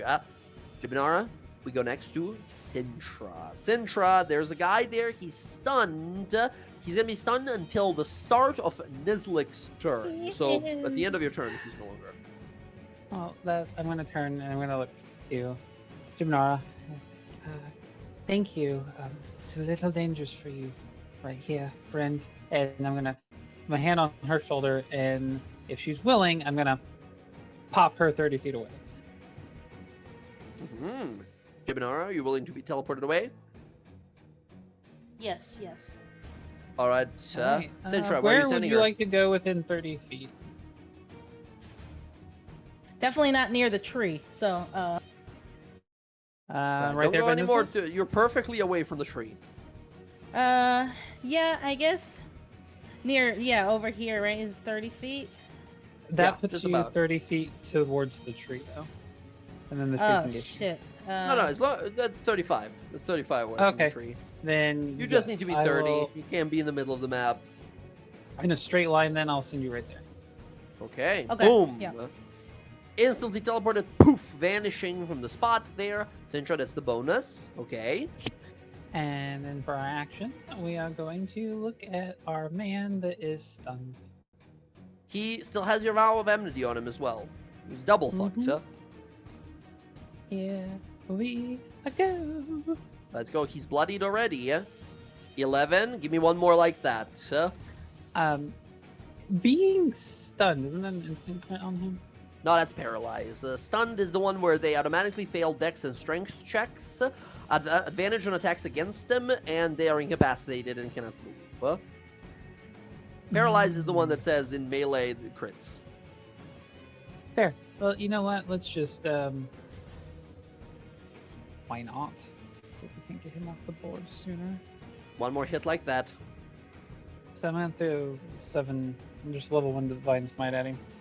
Level 1 Divine Smite, 7 points damage, is just exactly going to kill him. 7 hit points remaining, he dies. So you try to stab Efficient. into him, and then a little Radiant Blast brings him down. Boom! Oof. There we go. Now, due to the changes to the Avenger Paladin, I believe you can now immediately move your Vow of Enmity to somebody else, correct? Yeah, I can just swing it with. Can reroute it with an attack. Hell yes. Oh, let's see. Big guy takes a few hits, so we're gonna swing for this little one.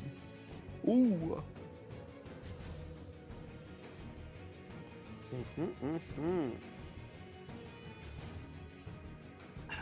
And because I don't like his Ooh, smug nice. face, That hits. That's advantage. 11 points of damage to him.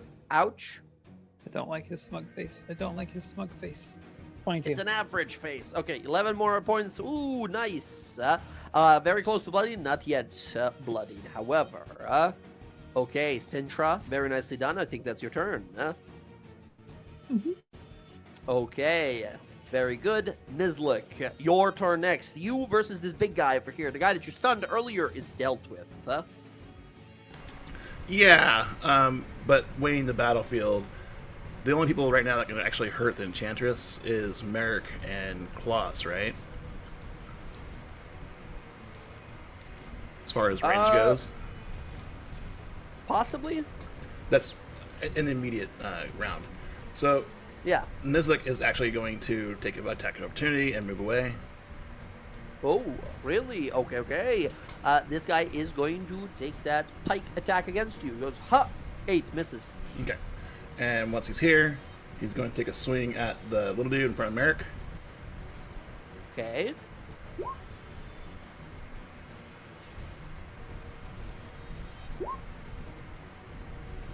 Sorry, my mic seems to be fucking up a little bit. Ooh, that totally hits. 7 points of damage to this guy, and he needs to make a con save. Con save is... Oh my goodness. Natural 19 for 24. Unfortunately, that is going to be a success. Alright, that was the first attack. Bonus attack will be unarmed strike. How's this guy looking? The guy was not bloodied. The only damage he really took was from Merrick's like shadow slash ability. Yeah. Okay. Second attack for bonus section. 12 misses him, unfortunately. This one hits. Okay, 9 points of damage. Still standing. Bam. Okay. Or sorry, 10 points of damage because of your Slayer ability. 1 extra because it's a continual strike. Does that stick around? I thought it was just when I used it. Which one? Swift Slayer? I can't So do it again. Swift Slayer has 2 different abilities. One says proficiency number of times when you bonus action attack, you can do another attack, and another attack as many of these proficiency uses you have. And then the second ability it has, that's just a static thing that's always active on you. Every consecutive strike you make on a person, it adds 1 additional damage per okay. strike. I thought I actually had that's to use the always attack on, off it. yeah. Alright, cool. No, that's just the second feature. It gives you 2 different things. Alright, and then we'll take Nice. last So, attack on this guy. 1 extra for that one. 1 more. Let's go. Spend that point. Let's attack. 14 misses, unfortunately. Oh my goodness. Oh, you do have bless. I will mention here that 12 might have hit as well. So roll a d4 for that 12 and a d4 for that 14. Yeah? All right, D4 for the 12. Sintro's Blast, we forgot. 16 is the AC that hits. That one does 7 plus 2, so 9 points of damage from that one. And now I need you to get a 2 or better.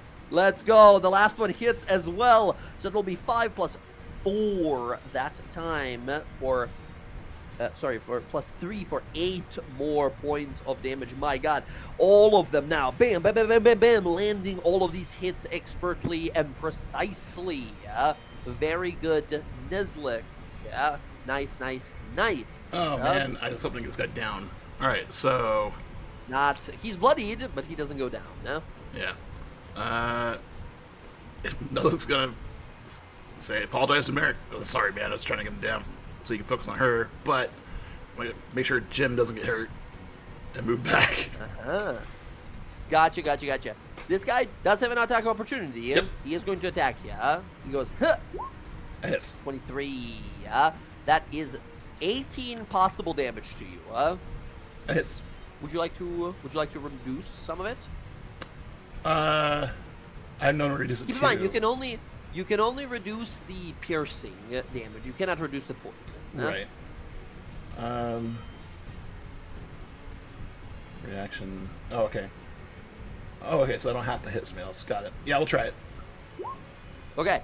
As a reaction, you deflect attack here. By default, you reduce the 10 to 0, right? Yes. You cannot roll less than that, but you still take 8 points of poison damage. That's fine. Which, yes, it says if you reduce this damage to 0, you don't, right? You still take some. Yeah. Okay, cool. Nezlik, that is going to be your turn, I believe. Yep. All right. Merrick, it is now your turn. Let me return the favor. Mm-hmm. Sure, Hassian. I'm going to stab into the guy in front of me. Bonus action, steady aim. Steady aim. Let's go. Get that advantage. And Is the phone working out, by the way, Will? I'm on the PC. PC's working good so far. Oh, Smooth. let's So go. I'm not gonna knock on wood. So we'll see. All right. So sneak attack active, or Rush Rapier. Nice. 20 hits.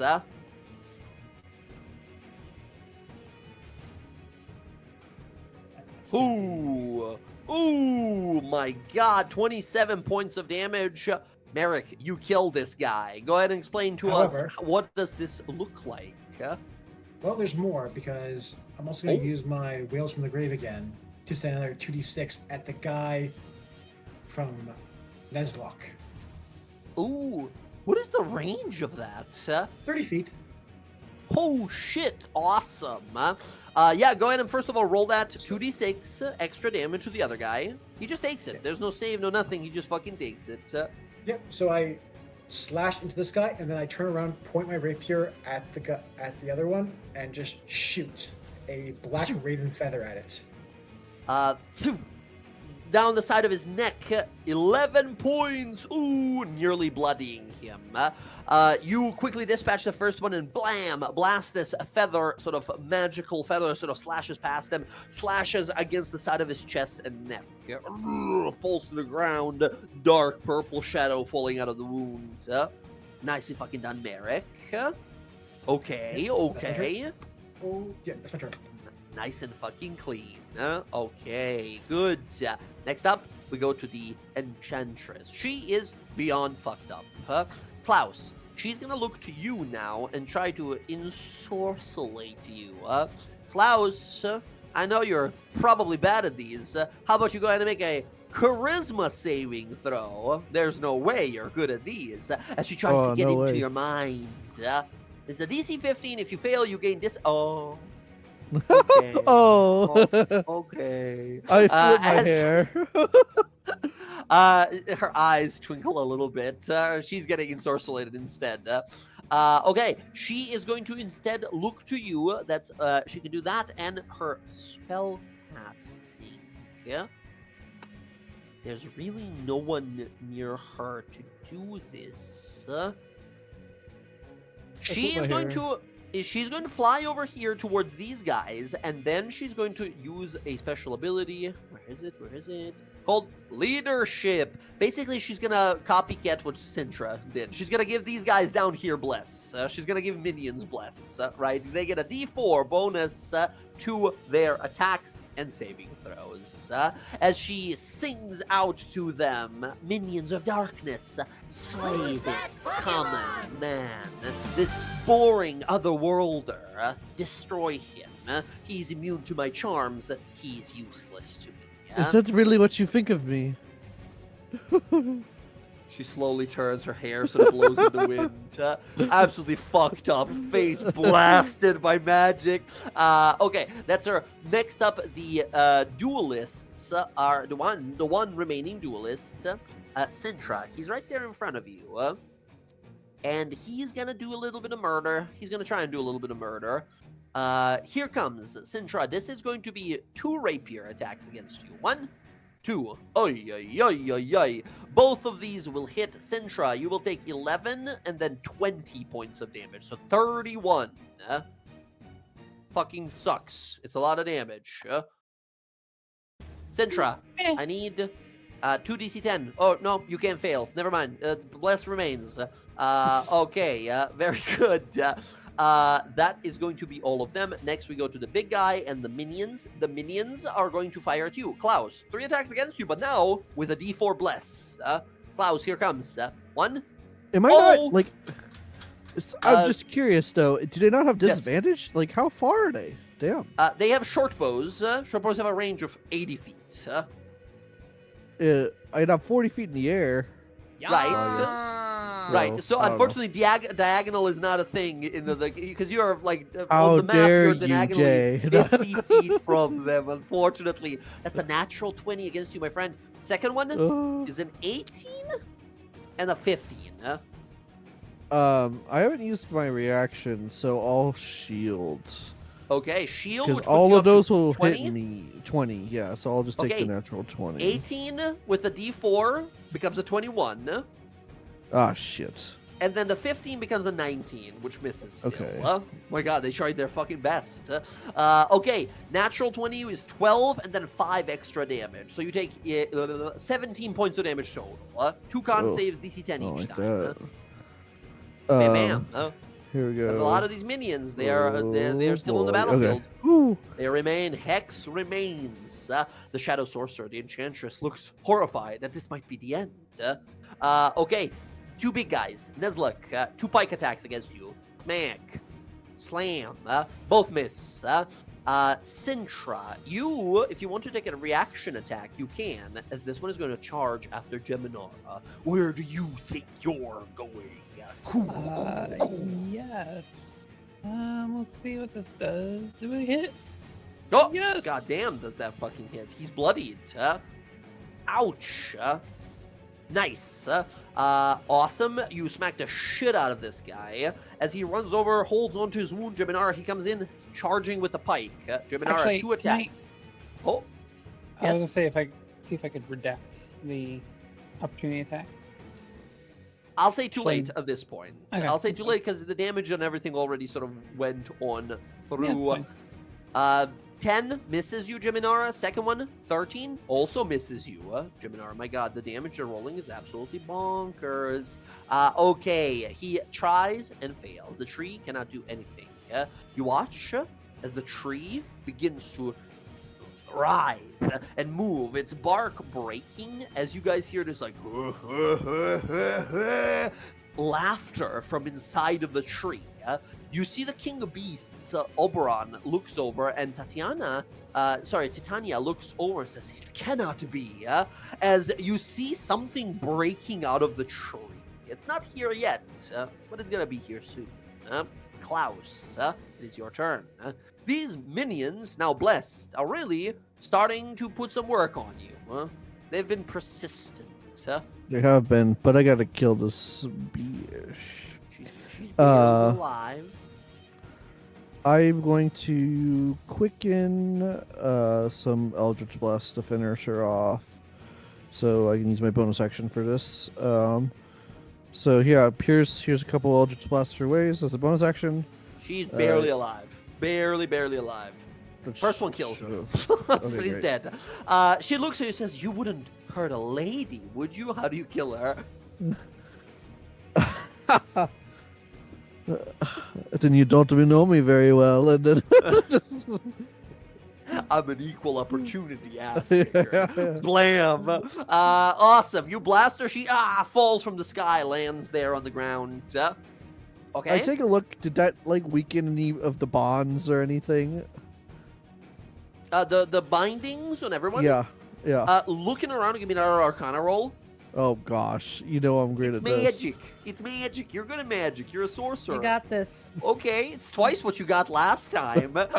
You look around, you're like, no, it's not that. Where is it coming from? Where are these bindings coming from? The You tree. can't tell. You can't figure it out. Probably. So okay, I have one more Eldritch Blast because I part of my spell. So I guess Gotcha. I'll go towards Start getting the rid left. of the minions, or Yeah, that's what I'm gonna do. I'm just gonna start blasting the minions. So I want to get rid of the left. left guys. Okay, let's minions, go. yeah, Higher so- damage, the more you kill instantly. Yeah. That's what I thought. So here's, yeah. Oh, something like 14 points damage. You kill 3 of them. You kill half of the group instantly. Yeah. Kaboom! Giant explosion gets rid of a bunch of them. Huh? that. Gotcha. Okay. Anything Okay. bonus? Well, that was my bonus action. Actually, I actually saved my action. Oh, okay.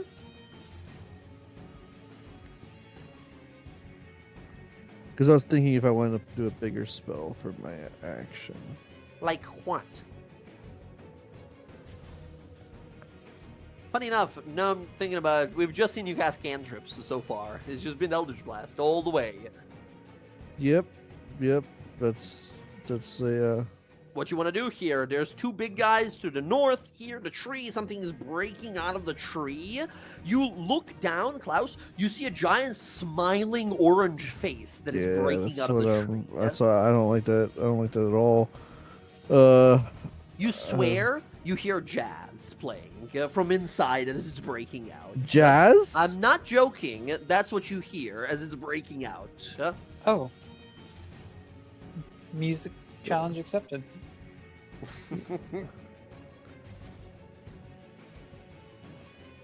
What you got? I say, nope, and I'm just gonna drop my concentration on Hex, and Okay. I'm just gonna fucking Hunger of Hadar the fucking tree, dude. Oh shit! Hunger of Hadar, terrible darkness appears, ever devouring, hungering darkness. Let me bring out a little thing for it here. As what does it say? Is it when you put it down and when they start their turn in it? And where does it actually hurt them? Huh? I don't know. Let's see. Any creature that starts its turn there takes 2d6. So if it starts it, it takes 2d6 cold damage. If it ends it, it will do 2d6 acid damage. Hunger Okay, of so- Hadar, it's about that size. Cool. What was that, Will? Sorry, I'm just kind of grossed out. Ugh.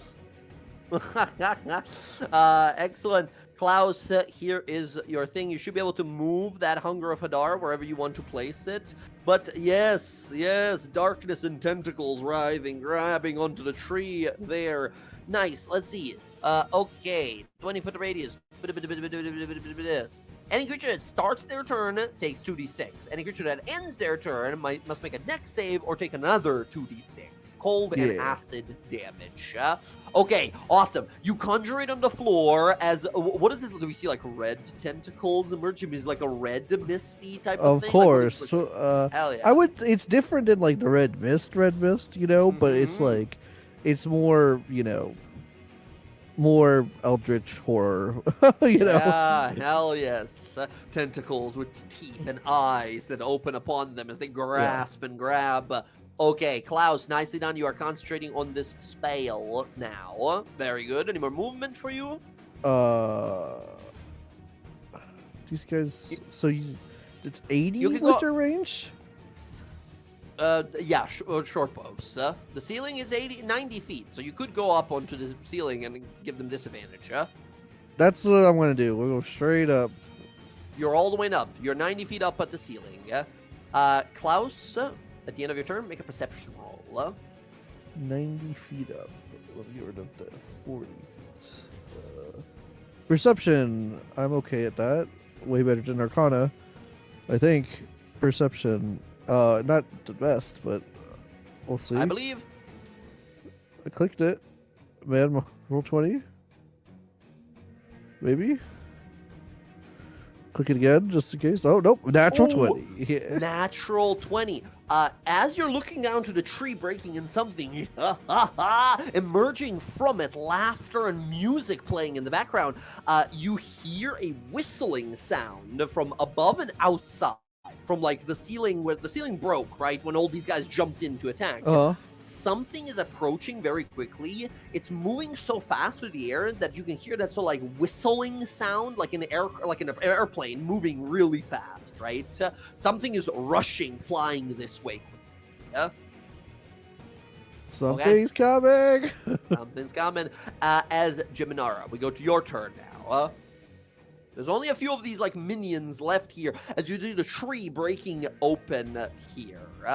As I will say, Jiminara, on your turn here, you look over and you see what is slowly appearing there. The tree splits open as you guys hear this loud blast of music and a cackling laughter so powerful that it shakes the room as everybody looks over, not expecting this individual to show up. You look out, and you see blasting out with the loud music and everything appearing in the arms of Hadar. The hunger of Hadar. You see the Pumpkin King, one of the Archfey.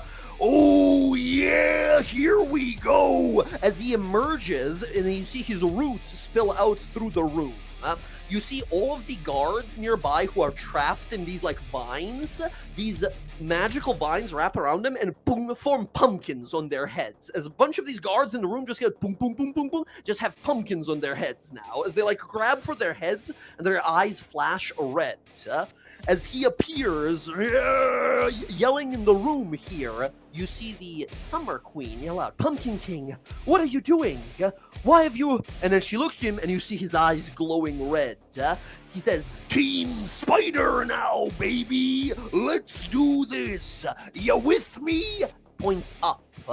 And you see another Archfey that flies in from the roof. Of course, unknown to the rest of us here, only Sintra and Jiminara would know even who these people are. Pumpkin King, he was always a crazy guy. He's just this crazy Halloween guy, basically, Archfey man. The other one was a genuinely good person, but now you see their eyes glowing red. You see above, flying and entering the room incredibly quickly, is the Vulture King, the Lord of Vultures. You see this guy, instead of his pristine sort of white, beautiful sort of apparel, it is red and stained with blood, his eyes glowing red. He flies on in. The Queen of Spiders demands servitude, demands corruption. I serve the Red Mist. He screams as the Pumpkin Kid just roars loudly. As the two of them join the battle. So you now all see this like red energy, these vines that are pouring forth and restraining everyone in the room coming from the Pumpkin King. Yeah. How does this look like? Because he's in complete darkness and there's like whispers and shit. Oh, yeah, oh, what the fuck? As he's looking around getting grabbed by these, like, oh, fuck. As on initiative 0, or initiative 1, they act on the initiative of the tree. He is going to appear and then immediately on initiative 1, get restrained, right? Get grabbed by the tentacles, and then as the Vulture King emerges above and sort of looks around. You see as the Vulture Lord appears, Oberon, the King of Beasts, looks immediately wounded. They might have been friends or close, and it seems that the Lord of Vultures is lost to this red madness. The Pumpkin King is just fucking jamming out. As Century, you're like, okay, all right, I can jam with this. As he's just like, yeah, roaring loudly. Jiminara, it is your turn. Two powerful Archfey have appeared. You realize now what the Upper was saying. Only Archfey can restrain and capture other Archfey. It's the Pumpkin King. He's holding everyone captive.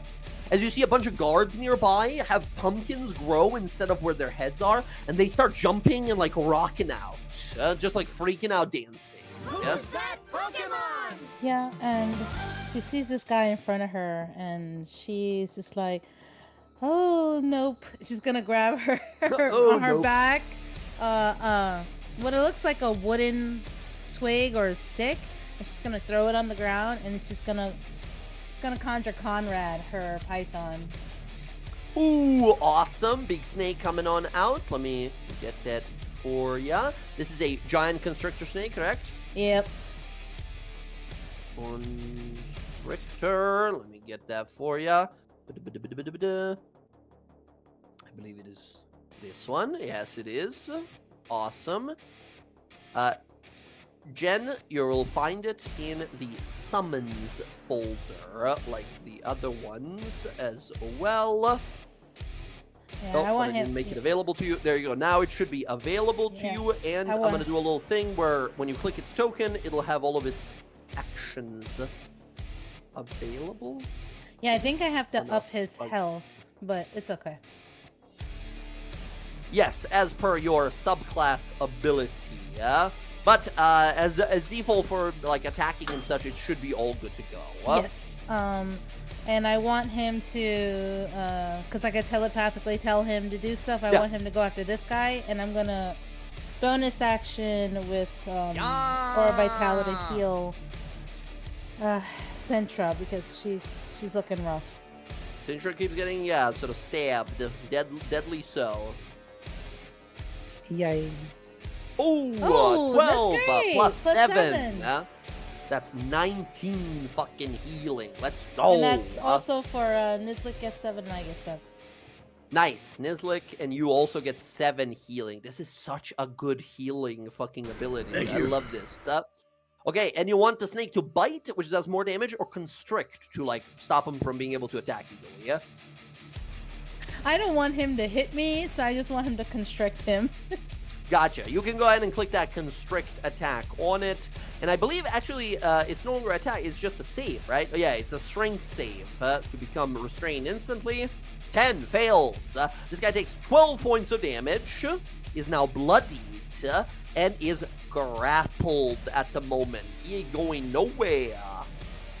All right, So nice. if he's grappled and I go away from him, he still attacks me, right? He gets an attack, but rules for grappling have changed a little bit. They are as you remember them, except now when you grapple someone, that person has disadvantage on everyone but you who are grappling it. So if you walk away, because the snake is grappling it, they'll have disadvantage on the attack against you, or reaction attack.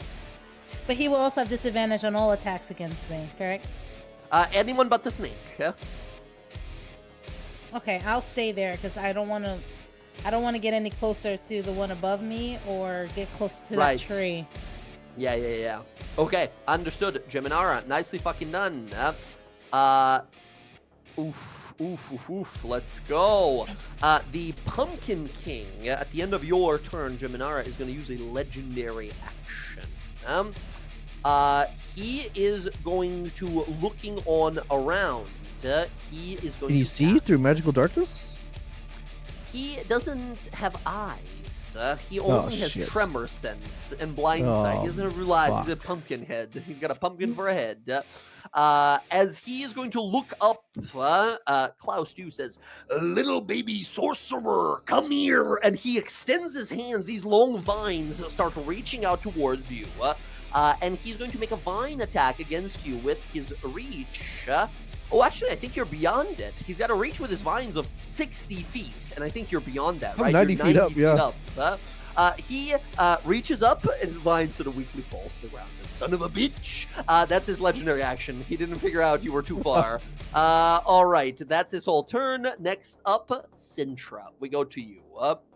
Sintra, you've heard about both of these Archfey. Lord of Vultures was a good guy. He was like a guardian of vultures. Vultures weren't seen as like necessarily like menacing or evil creatures here in the Feywild. He embodied these like preservation things, like never leaving anything to rot and waste, and instead of using it for something else, Pumpkin King is an insane pumpkin guy who shows up for Halloween, turns into a giant pumpkin the size of a building or like a castle, rolls around, runs over everyone's homes, and then sort of disappears until the next, like, Winterfest, basically, right? Next Halloween.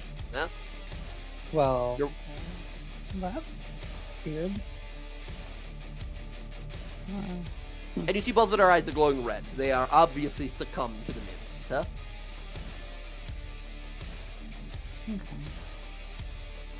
Question. Yes. This is entirely ruling. Would I be able to Would? call my steed, assuming that I had ridden it here? Sorry, what? Sorry, I didn't catch that last My thing. steed. Would I be able to call my steed? having Yes, ridden you it would. here? It is an action to cast it. You get to cast it once for free, I believe. Yeah, without a spell slot, if you want to. Yes. Yes. Okay. I need my buddy. Okay, let me get your outwardly steed prepared for you. Outwardly steed. I'm just gonna drop it over here, and then we'll edit its extra features. But you also will be able to find this guy. If Roll20 will let me Roll20, please. There we go.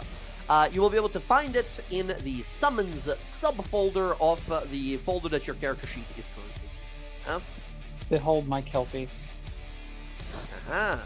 That's the default art, but if you want to, you can totally edit it and replace it with whatever you like more. Which kind do you summon? The demon, the fae, or the celestial? Oh, the Fae. Okay, fair enough, fair enough. Excellent. The fae steed appears, ready to ride. I'm going to grab onto it, and I'm going to try power play here. You hear a small voice from the side of your shoulder say, "Oh, this is gonna be a good one." Because you're like, "What the fuck? Where What? did that come from? There's no one there." Oh god, I'm turning into a laundry. I'm hearing voices. Shit. So jump on, and I'm going to use the seeds movement to hightail it Excellent. over Half to your King movement to jump Oberon. on, and then boof, sprint over. Gotcha. You Sprint see over. him restrained in the vine still. Yes. Hello, King. Could use your help. Just to touch him on the shoulder and use my bonus action to bamf him out of the vines. You cannot. You reach out into it, and you see the Pumpkin King. Naughty, naughty. As you see the vines fully prevent you from touching him. You cannot reach him through the vines.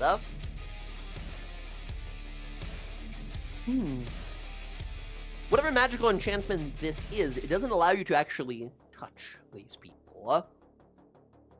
Okay. Well, that'll be my turn.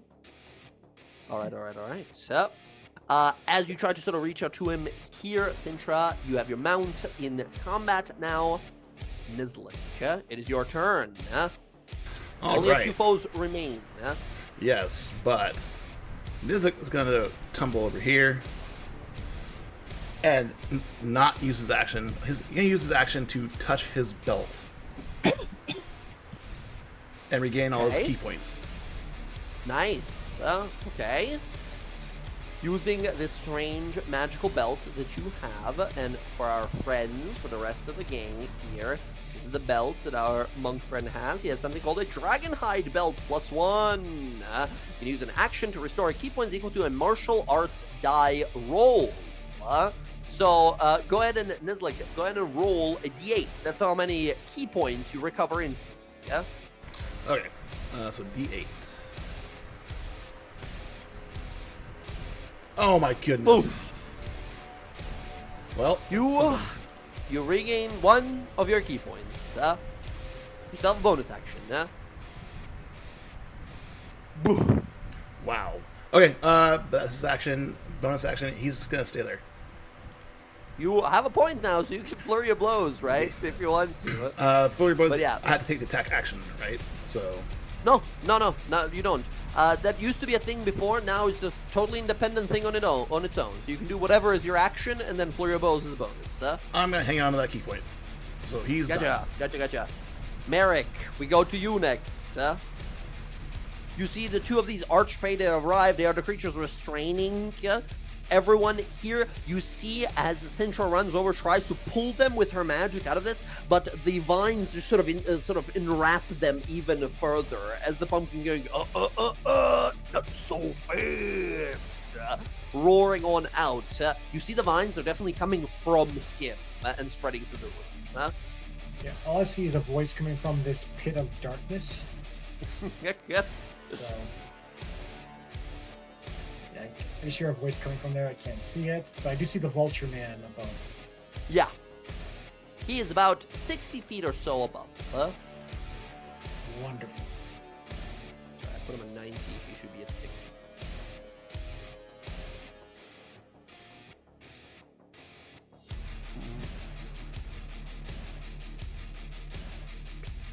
You know what? Going to have to be... dang. There's still a bunch of minions still left on the field as well. How high is he right now? The vulture one? Vulture is 60 feet up. It's 60 feet from you, basically. Their range. You see, every once in a while he twitches, and that red darkness is dispelled before it takes hold again.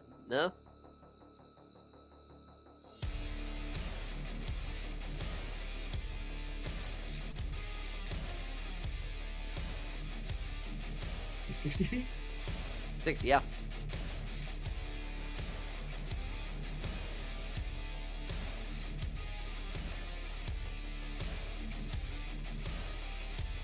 Okay. We're within range. Oh. Merrick is going to point the rapier up at the vulture. Cast Command Fall. Ooh, nasty. Okay, Command Fall. Wisdom saves for him here. DC 15. I gotta ask you though, are you a bird? Because if you're a bird, you can't hurt him. That's the one rule he has. You can't hurt him if you're a bird. You are not a bird, right? Be honest with me. No, I'm not. Okay, gotcha. As he needs to make a wisdom saving throw. Here's the roll. 18? I think that beats it. Yep. Oof. All right. Unfortunately, he succeeds. The Lord of Vultures, you cast a spell on him, and you see as he leans into it. There's this moment as you speak the command word, throw it on out, and the spell hits him.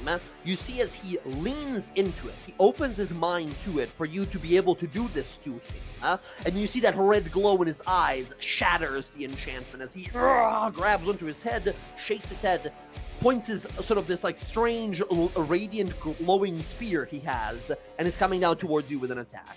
Not kind of like the scene from Van Helsing. Now that I have your attention. Bonus action, I'm going to chug a greater healing potion. Greater healing, let's go. It's going to be 44.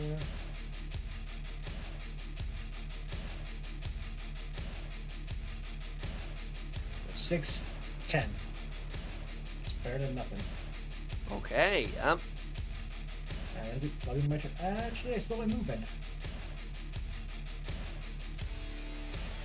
Okay.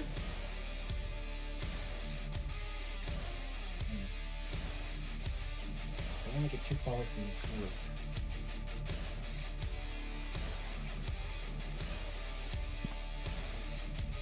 If I have the vulture, if I have his attention, I'll just move 5, 10, 15, 20. Basically, I'm luring the vulture into this open area. Very good. Yeah, he's locked in on you. He's just pointing, ready to charge towards you.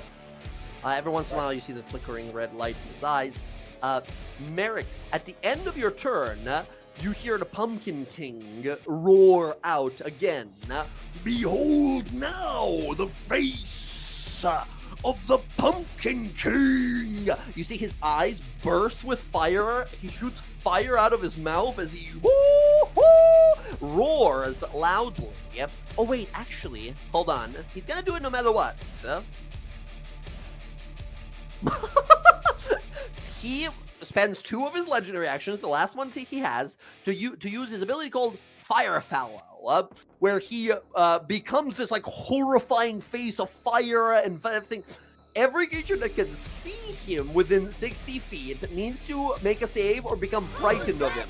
He is in a cloud of darkness. Nobody can see him do this because he is in the Hunger of Hadar spell. So you guys are hearing inside as he's going, whoa, yeah, as he's roaring, there's fire shooting, but you guys don't see any of it, and so it doesn't affect you whatsoever. To be fair, I probably see him because I have double sight.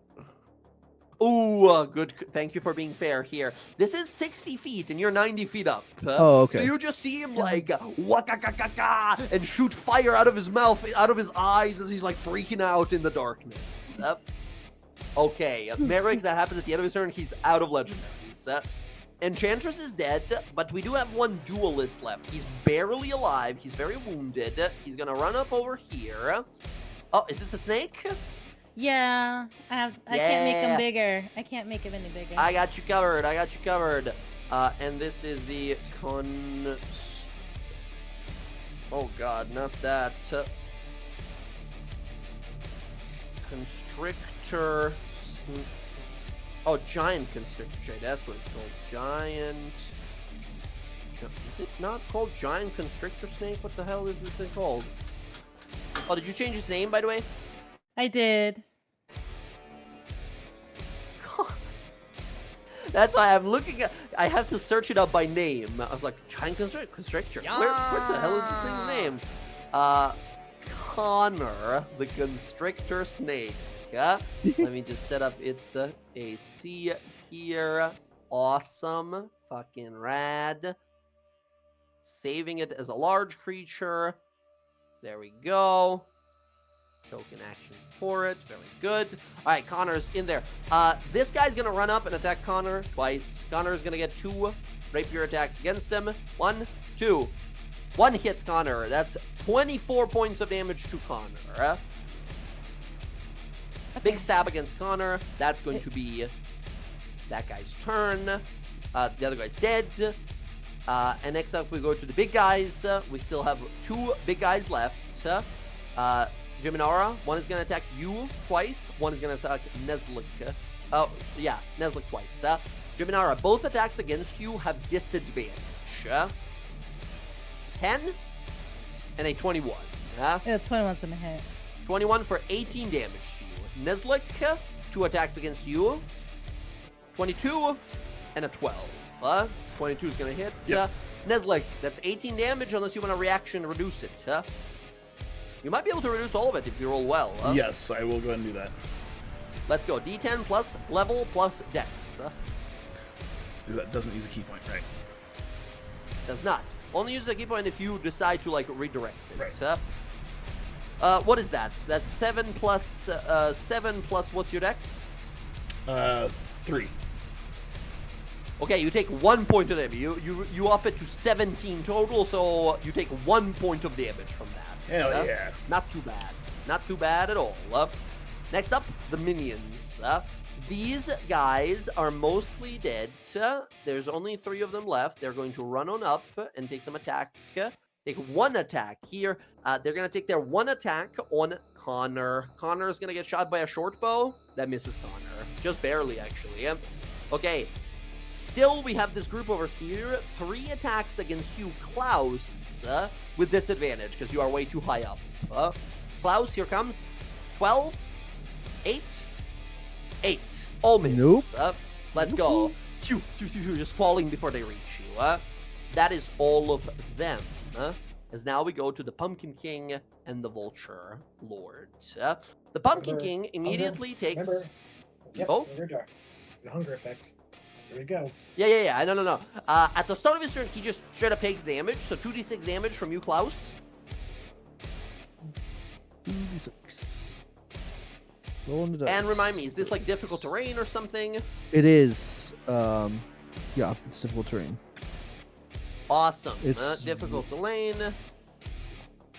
6 damage. 6 points. I of don't know if it cold matters. It's damage to cold him. damage. Yeah. Not too much here. He doesn't seem to take any extra cold damage from this. As you guys see, a bunch of vines shoot out forward out of the darkness, and he begins to pull himself out of the carcass of this tree. As I think he is going to move towards the battle. He has 15 feet of movement. Still in the cloud. Cannot leave the cloud yet.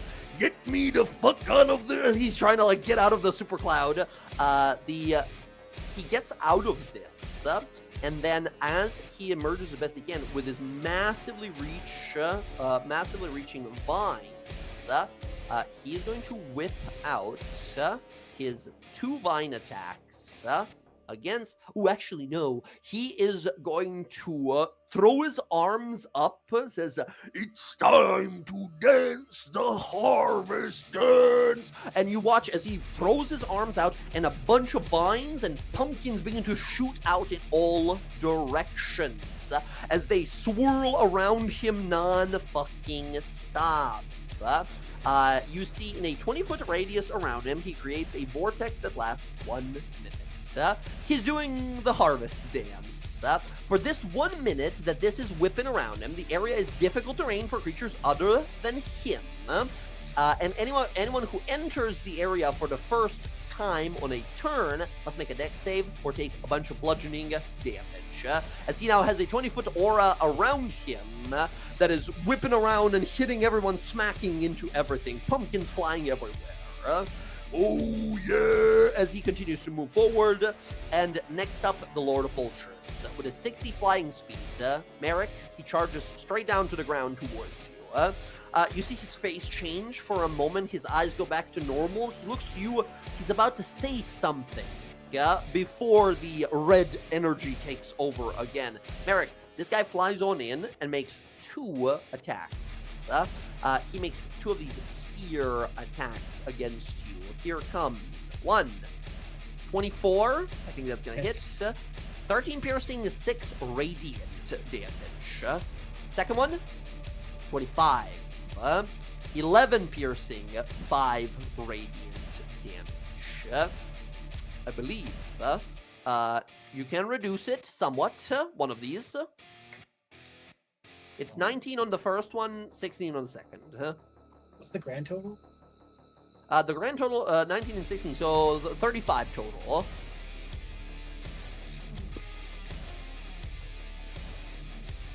Yeah, I'll take the first one.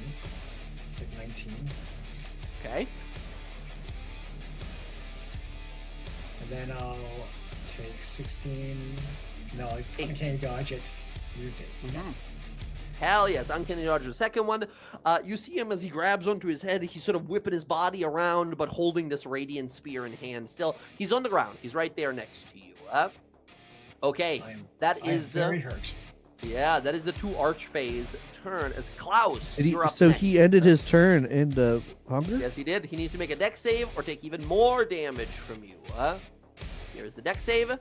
18. That's my DC. That's the DC. He barely succeeds, which I'll take a look if that's half or not. Hunger of Hadar. Save. No, it's all I or think nothing. it's just Dex save, it's all or nothing. Ugh, Yeah, gotcha. great. Not.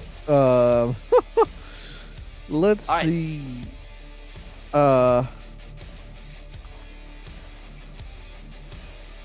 He's trying to pull himself out of this. He's sort of whipping everyone nearby. There's this 20-foot radius around him now that he's trying to pull people in as he's moving forward.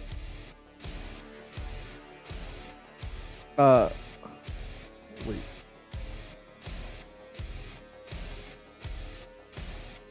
Well, so if you guys Oh, can that's hit him hard now.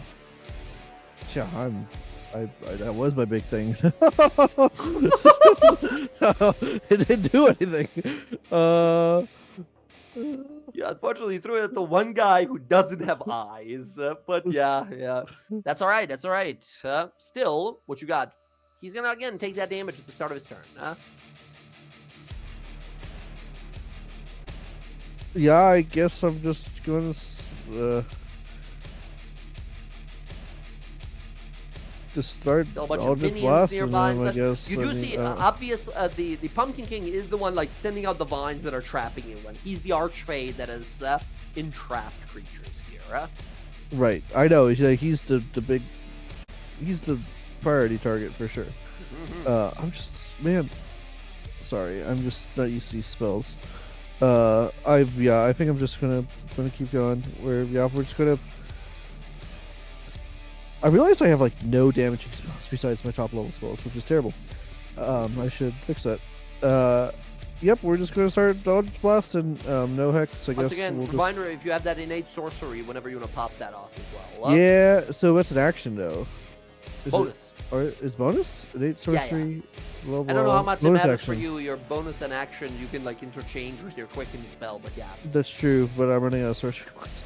Yeah, so we'll do the innate sorcery. We'll do it. So Yeah, I'll so pop this that. is your like true power that you unleash. Yeah. What does this look like? Do we see your like eyes glow? Does your skin crack up like a meteorite Yeah, like I stone think like or anything? my What eyes is it? then like fully go red, and then like you said, like there's like veins with like the red. You know what I'm saying? As like there seems to be like a pulsing like kind of red aura around me as I then Hell point and send some Eldritch Blasts his way. You see Ludinus trapped still there, looking up towards you and sees this and kind of nods to himself, looking to the others as he's sort of signaling to them how to like fight this off. But even the Archmage of the Dwendalian Empire seems to be powerless in this place of whimsy and nonsense in the Fae, yeah? Right? It's crazy.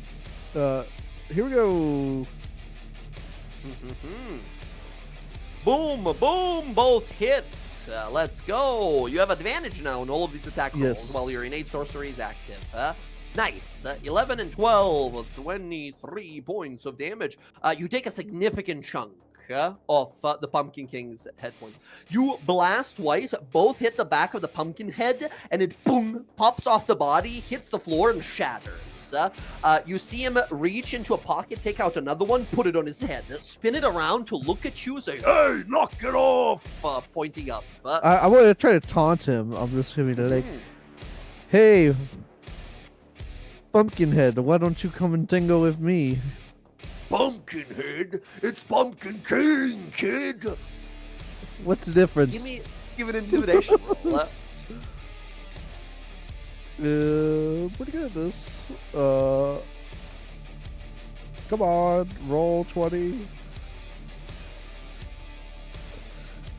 Man, it's leaving me in suspense. I clicked the button and it just takes forever. Okay, there we go. Hey, nice, 19. What's the fucking difference? Oh, baby, it's harvest season and you're on the menu. And he starts reaching out for you instead. He's gonna walk the other way. He's going towards you now. Through the arm. Excellent, excellent. Klaus, you got what you wanted. Very good. All right, that I believe That's is going me. to be your turn. Yeah. Next up, Geminara, your turn. You look over. Merrick is struggling right now, doing rough. You got banged up pretty badly as well. What you got? So the totem says if I heal anyone that's inside or outside the aura, the unicorn thing still goes off.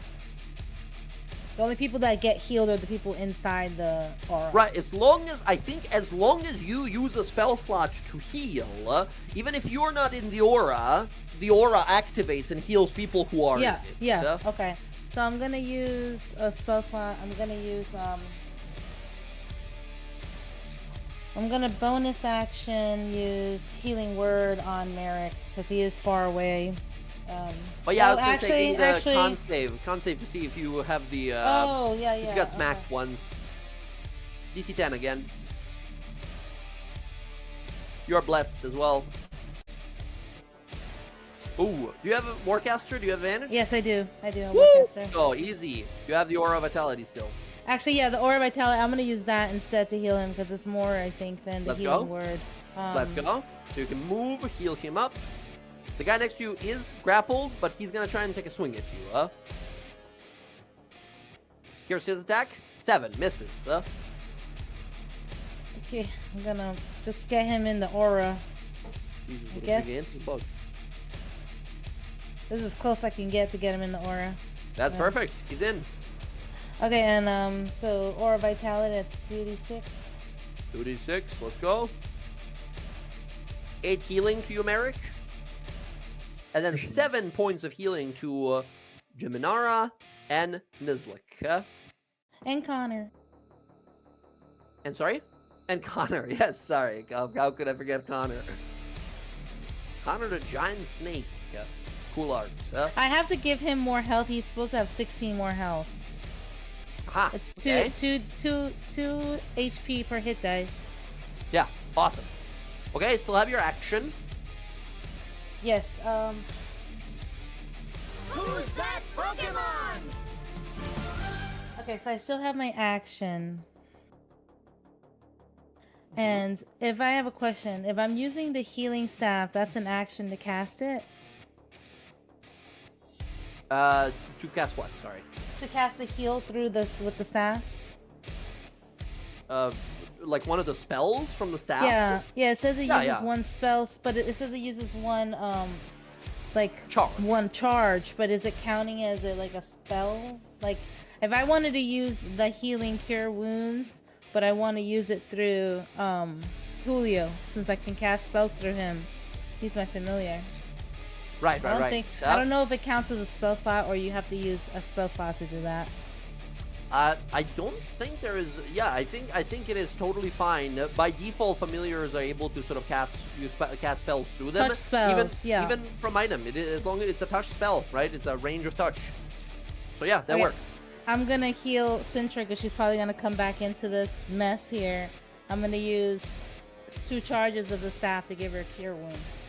Mm-hmm. Ooh. Sintra, you hear a little voice on your shoulder and say, check this out, little lady. This is gonna be awesome.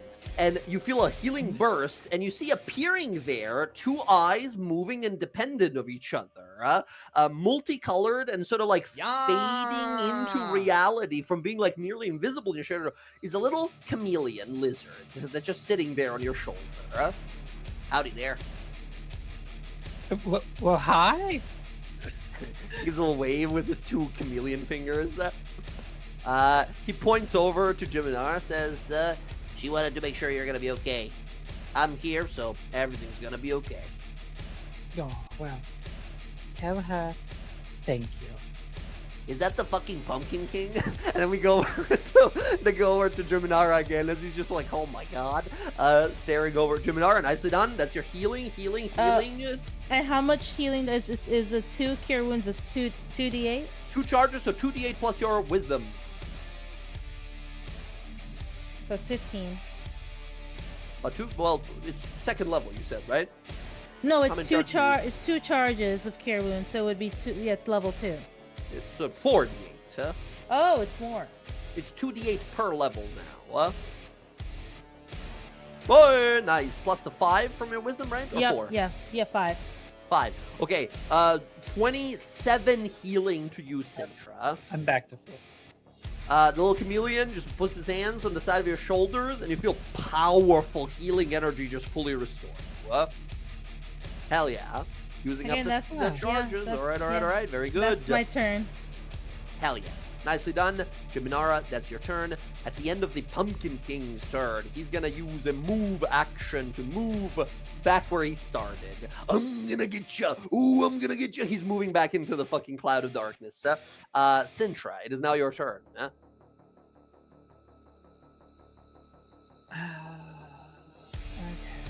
so here's priority. And we unfortunately have a giant cloud of darkness where he is. Yeah.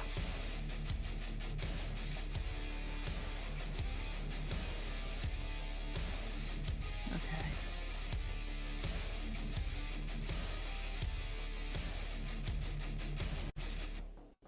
I've got a fucking crazy movement speed right now. Yes, you do.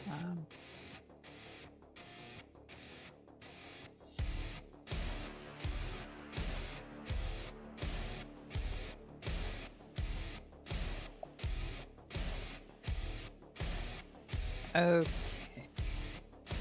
So I'm going to rush in 60 feet.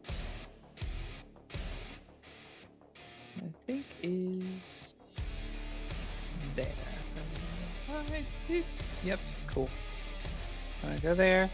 I'm going to pop off Steed. Okay. Move it here for a sec.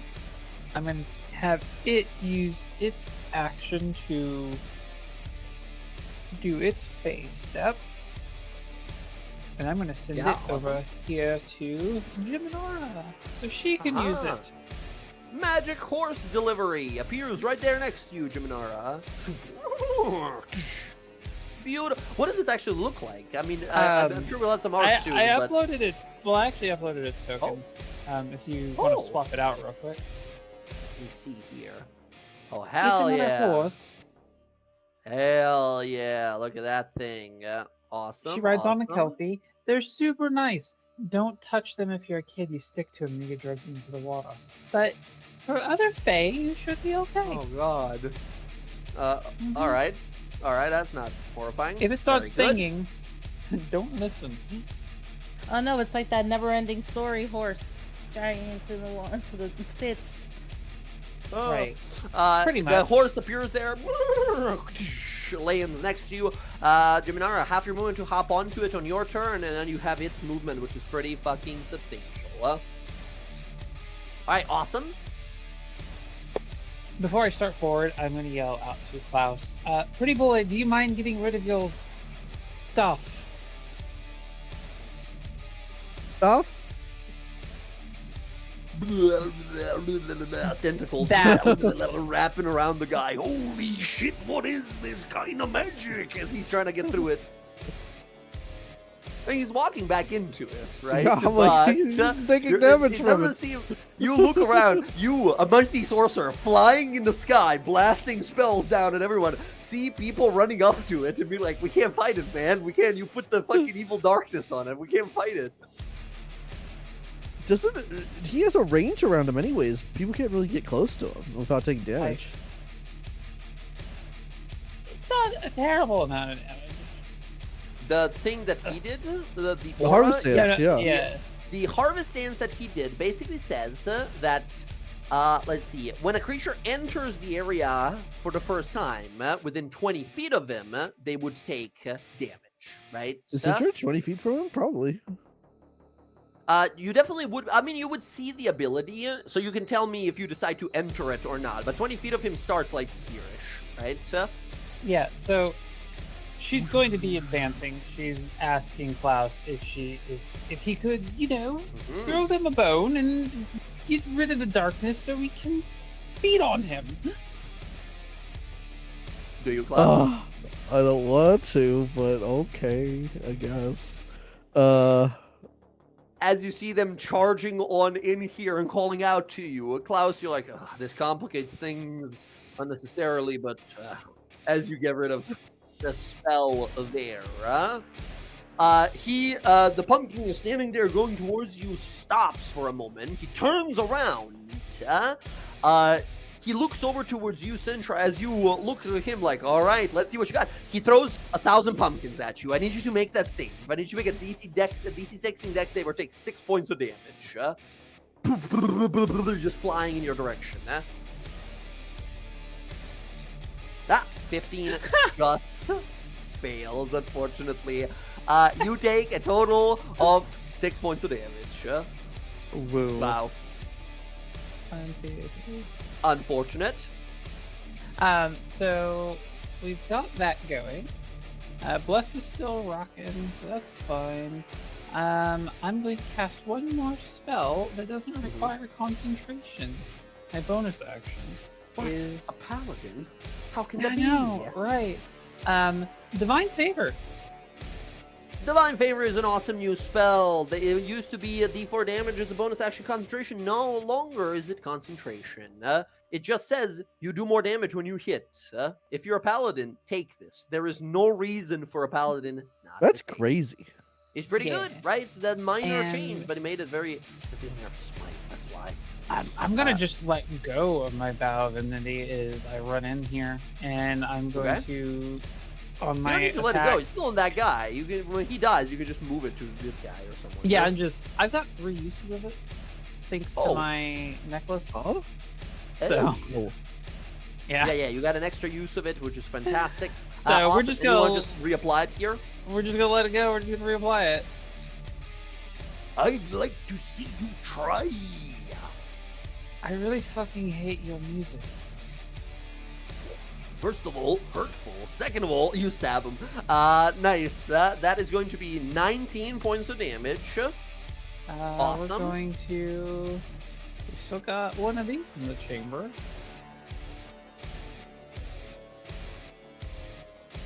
Bonk. So it's 18. Not Ooh. ignore the 3. No, Divine Favor is every strike. Oh, Divine Smite. even- That's Divine Yeah, it's Smite. Divine I Smite, thought it was an yeah. attack. Oh, I sorry, was sorry, like, sorry. 18 is awesome. He's nearly bloodied from this. You slam into it, which, by the way, Pumpkin, the whole time, he's, like, singing as well and going around, and he's singing what is basically the Halloween, like, heavy metal version of, like, Oogie Boogie song, yeah? Right? That's what he's doing, is like, oh, brother, you're something, right, as he's going around. As Sintra, amazing fucking damage. Big damage roll there. Fantastic. You got one more attack, yeah? we do.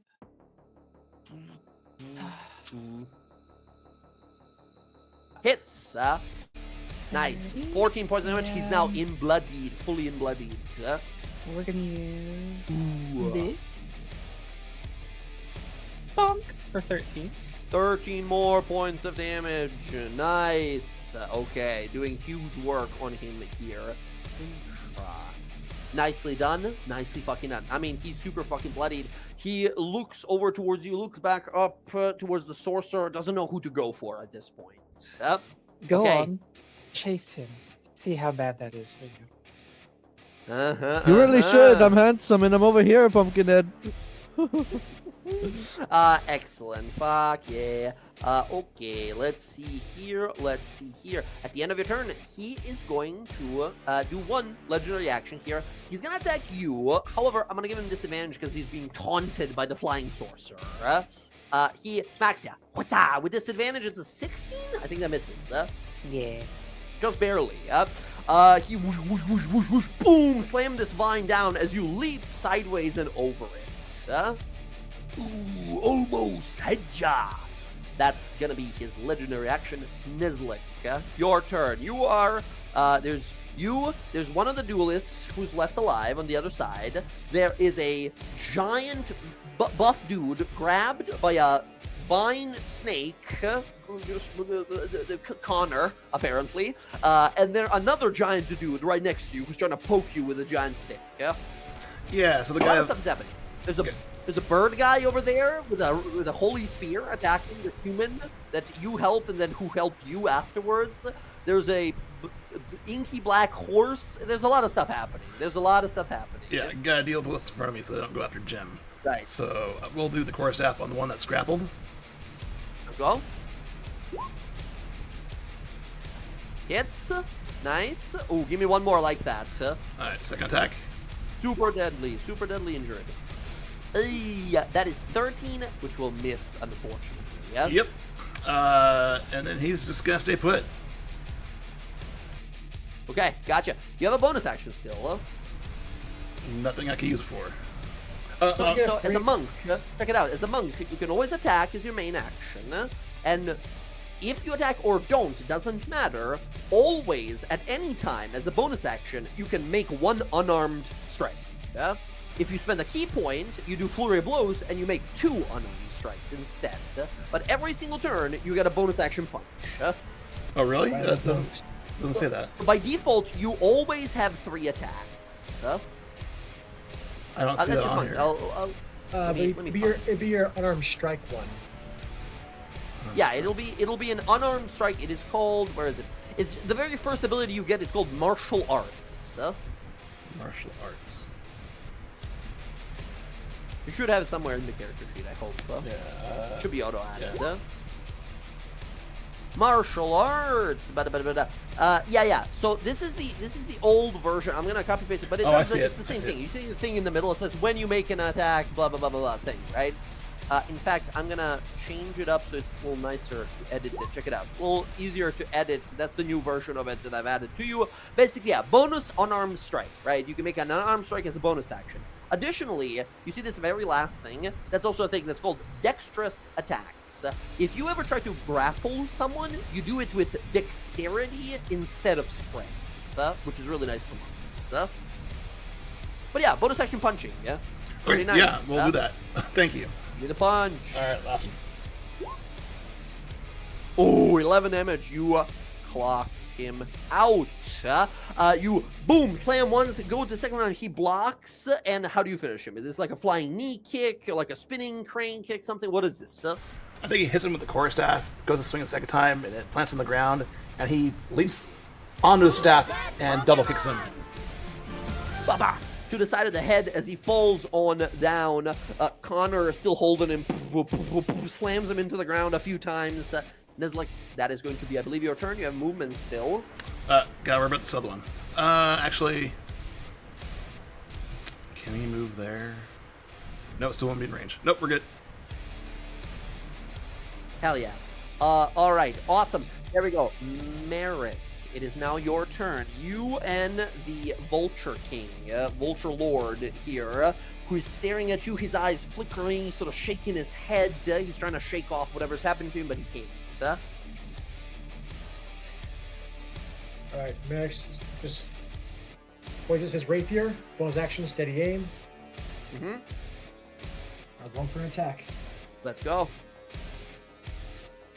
Sneak attack. Ooh, totally hits.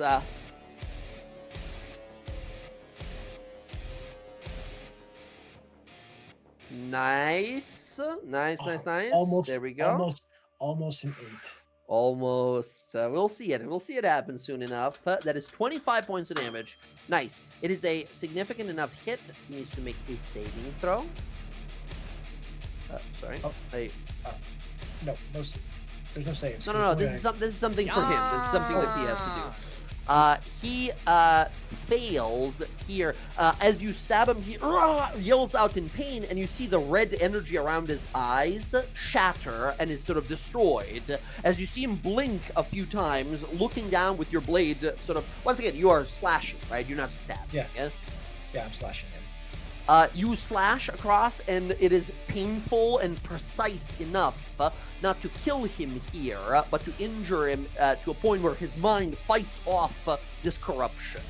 He blinks a few times and looks down to you, and he sort of squawks a few times, says, You have cleared my mind, mortal.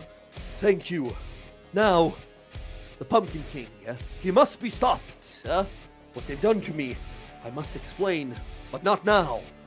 He sort of squawks loudly, as you see the Pumpkin King look over to him as well here. That you've done enough damage to free the Lord of Vultures from his possession, this corruption effect. Nicely done, Right, that's my turn. All right. Next up, we go to these guys. We have one duelist left.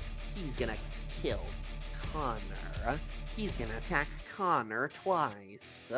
14 and a 20. I think that hits Connor both times. That's 15 and then 18 damage. He takes 32 points of damage. 33, points of damage to Connor. He's Connor still alive. Yeah, Oh my because God, Connor's he has still alive. 13 and then he has another 16. Let's go. Oh wait, did you add it already? I don't think I have. You can totally edit it in his character sheet, which Does I'll it let me gonna do in a edit minute. his health? Yeah, for sure. Let me do that real fast. So it should be how much exactly? So it's 2 HP per hit dice. So it's 8. He has 12 so hit dice. 16. Sorry, he has 8 hit dice. 16. So 16. 76. Oh my God, he has more hit points than fucking you. Most of you, actually. All right, there we go. And that should be extra 16 hit points right now. There we go. That should be his current hit points. Awesome. There we go. That's the guy to the left of him. Next up, we have the big guys. The big guys remaining and the archers.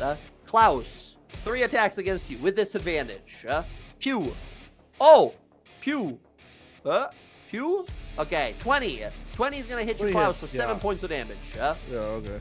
The guys on the left Annoying. make a singular attack against, let's go for Geminara this turn. Geminara, 1 attack against you. 7, misses. They're just taking shots non-stop with their arrows. 1 remaining big guy. Nizluk, here's for you, 2 attacks. Oh, 20 hits and 22 hits. Would you like to reduce any of those? Let's go. Go ahead, roll that d10. Plus your, once again, it's 7 plus 3, right? So plus 12 to this. 17, you reduce all of it. You take no damage from that. He Sweet. stabs you in the heart as you reduce and sort of spin the blade right past you. Okay, awesome. That is all of them. We go to the Pumpkin King. The Lord of Vultures is going to immediately rush towards him. He's going to make a dex save because he flies into the pumpkins. He makes it, taking half of that previous damage. And then he just makes 2 spear attacks against him as he goes bam, bam. Wow, he fucking sucks. He misses both times. He's not hitting unfortunate. Merrick. Right, at least, yeah, when he's not attacking Merrick, apparently. The Pumpkin King goes next, says, "Ooh, birdie, you changed sides already. That's not so nice." He's going to make his 2 attacks against the Lord of Vultures here. 1 and 1 against Sintra. Both with disadvantage, because Klaus is rage baiting him from above. Okay, here comes 2 vine attacks. 1 against the Lord of Vultures, fucking hits. And against Sintra, misses. Against the Lord of Vultures, that's a 19, and he grapples the Lord of Vultures. All right, Klaus, it's time to finish this. The Pumpkin Lord is very, very wounded. The Lord of Vultures has regained his composure and deflected the corruption that has befallen him. The Pumpkin guy, not so much. Okay, yeah, let's say, I'm going to, bonus action Hex, the Pumpkin Okay. King. Yeah. And I wanted to take 2 Eldritch Blasts against him with advantage. Let's go. Let's do it. Remember, you have advantage. Yeah. I clicked it twice. There we go. 29 and 19 both hits. 50 damage each. 15 and 15 both hit, and that is going to be the kill on the Pumpkin King. Go ahead and describe what this looks like as you solidify your hex on him and then destroy him. A pumpkin head. And then right where he like looks over his thing, just like his head just like implodes from like a eldritch blast, and then the other one like detonates inside him, and he like freaking like red energy pulses and implodes him. Yeah. Showering the room are vines and pieces of pumpkins in all directions here. As very quickly you watch all the shadow vines wrapped around all of the members of the court here shatter as well. As Titania stands up, the queen of the ceiling, and says, "Enough!" As she yells out, you watch as all of the windows in the building shatter and glass comes falling down. All of the shadow fae here immediately grab onto their heads, and you watch become fully like fairies and rabbits and tiny pieces of like furniture and stuff, and are just polymorphed into a bunch of things like lollipops that fall on the ground, butterflies that begin to sort of fly off and such, as she yells out as you watch the Vulture King fall to his knee and bow his head. "My queen, I have failed you." You watch as the combat is concluded. As everyone is freed, everyone begins to rush around fighting and finishing the rest of these people. You see a bunch of people running in with like jars to put these like butterflies and rabbits and all of these guys who were bad guys, obviously still, who all got polymorphed into tiny stuff. Putting them into stuff, taking them away and such. As you see Ludinus, Archmage Ludinus, that last stand up, look around, says, What an unfortunate interruption to our talks. It seems that our enemy moves faster than we've even thought, pulling some of these vines off of him. You see the shadow hand Essek on the other side says, whatever this grand arrival is, it's now closer than ever. They want to slow us down, buy as much time as they can. They know we are on our way. Sealy Queen, you might have someone in your midst who has already spread this information to your enemies. You see a bunch of these like these like dryads and eladrin and nymphs and little like pixies all kind of looking at each other like, oh, that can't be. But who would do that? Who would do that? Everybody's sort of looking around. Everyone is kind of like high tension right now, looking around. You see the Lord of Vultures flies on over. He lands over here. He bows. He falls to one knee and sort of bows his head deeply in front of Oberon, the Lord of Beasts. He says, "My Lord of Beasts, I've fallen. The darkness invaded my mind. I stood no chance against it. Like a tide of a raging ocean. A tidal wave so large and grand it can engulf everything in its path. I was a mere ant in its path. A single feather in a gale of winds. Nothing. I fear what will happen if it reaches us all." He looks over to Merrick, says, "Thank you, brave mortal. Your wound has granted me clarity. If not for you, I might have been forced to do something I never would have wished." And he deeply sort of bows his head to Merrick. Glad you're on our side again. You see, Queen Titania sort of looks on out and says, "Time draws short. The prophecy is spoken. It shall be as I have said." She looks to you all, as you guys, as the party, kind of, walk through the crowd in front of everyone and step in front of the Queen. I'm trying to find you guys. There's a lot of dead people in here, as you guys slowly kind of make your way in front of the Queen there. Where's Nizlik? I like to do something before that happens. Aha, So, yes. And Merrick approaches the corpse of the Pumpkin King. Yeah. And I'll go into my satchel and pull out about 10 gold worth of lead, sprinkle it over the Pumpkin King, and I'm going to ritually cast Last Rites with marked grave. I touch a corpse and I know unknown identity, because technically the Pumpkin King's a title, not his actual name, I don't think. Yeah. And then I learn the name of the creature if it had one. It's kind of like learning a true name, kinda. You learn that this individual, whoever they was very, very, very long time ago a mortal who traded his name for a Fey deal. Someone who lost themselves in the Feywilds and became this avatar of harvest, the Pumpkin King. Yeah, and Merrick, I think as you cast your spell here, as you sprinkle the sort of dust, you watch as the vines begin to writhe and move, and sprouting is a single flower, and it quickly grows and opens from the center, and you watch a small, you can fit it in the palm of your hand, tiny little pumpkin grows. Go to the matron piece.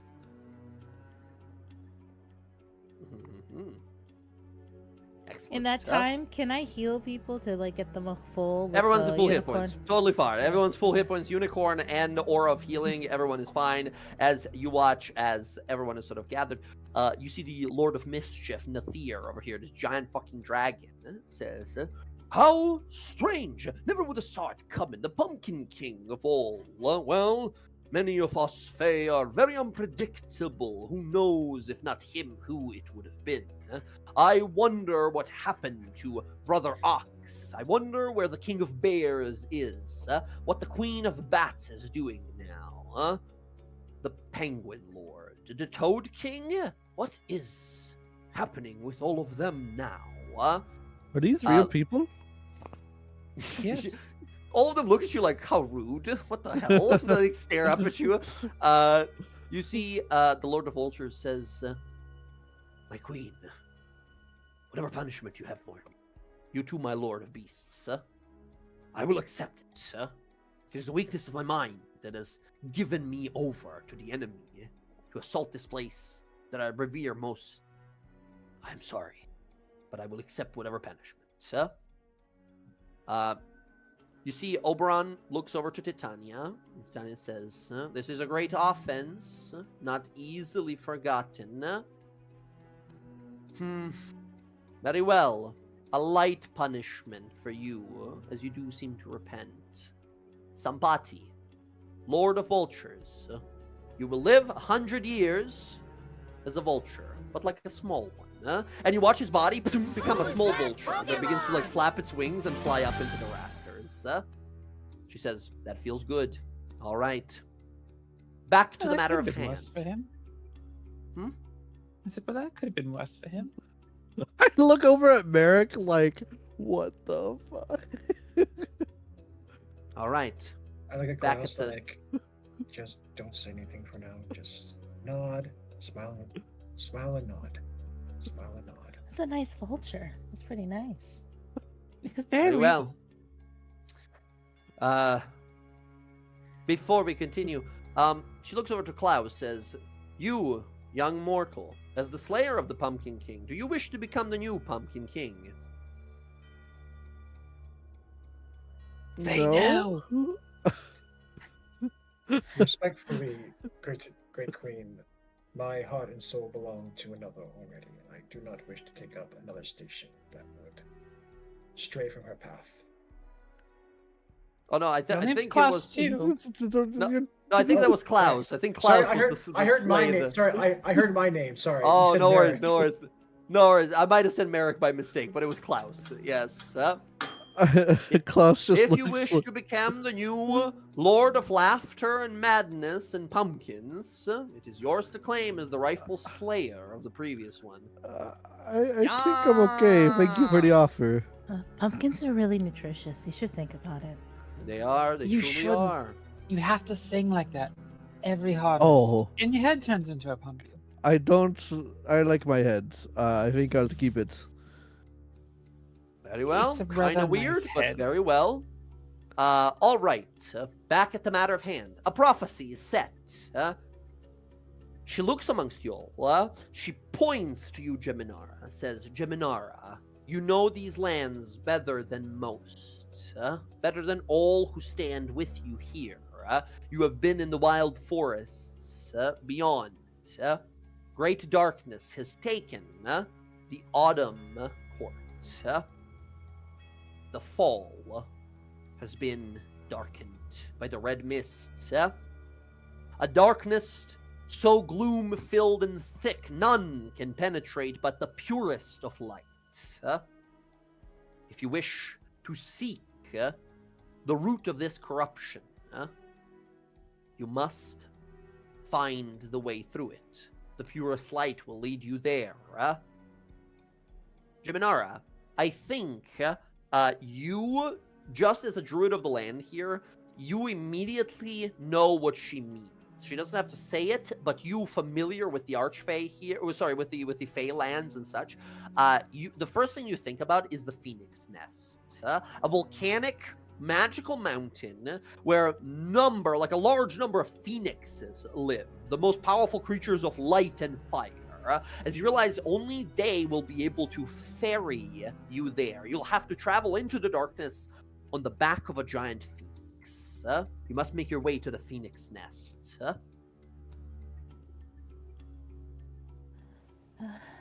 Okay.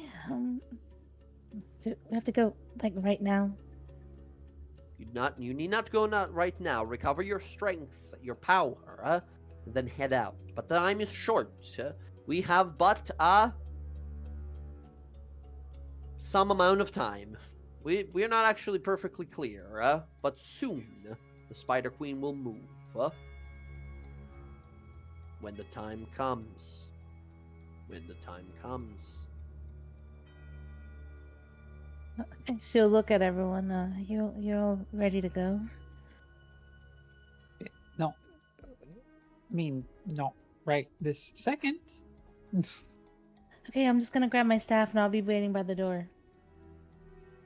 Mhm. She's gonna turn Connor back into a stick. You see, as you start walking, Oberon speaks out and says, all we know is that our enemy's corruption's root, this seed of darkness, it lies somewhere between the nymph fields and the wastes of wind. That is where you must ask the flames to take you. So, we're looking for the seed of darkness to help stop the corruption. We're also looking for the thing that has the souls of your dearly departed and my friend. Right? You I thought- see Ernestra, the daughter of the two, says, I think that's the same. That might be the same thing. Gotcha. That's Once again, huge fan. Huge fucking fan. Oh, well, thank you. Oh my god, she spoke to me. I think I'm gonna pass out. I like your hair. It's very cute. She passes out. She goes, ah! And then passes out. Yes, you guys sort of look on out, realize, okay, it seems like we have a path.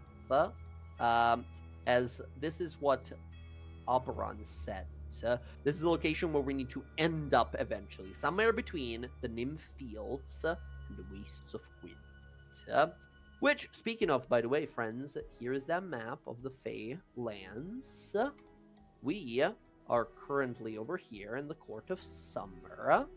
And apparently the realm, we were told that the realm of autumn has fallen, and the realm of spring is beginning to fall as well. The realm of winter is presumably fallen. In fact, they are probably working with the Spider Queen. That's where all these Shadow Fae showed up to attack us and such.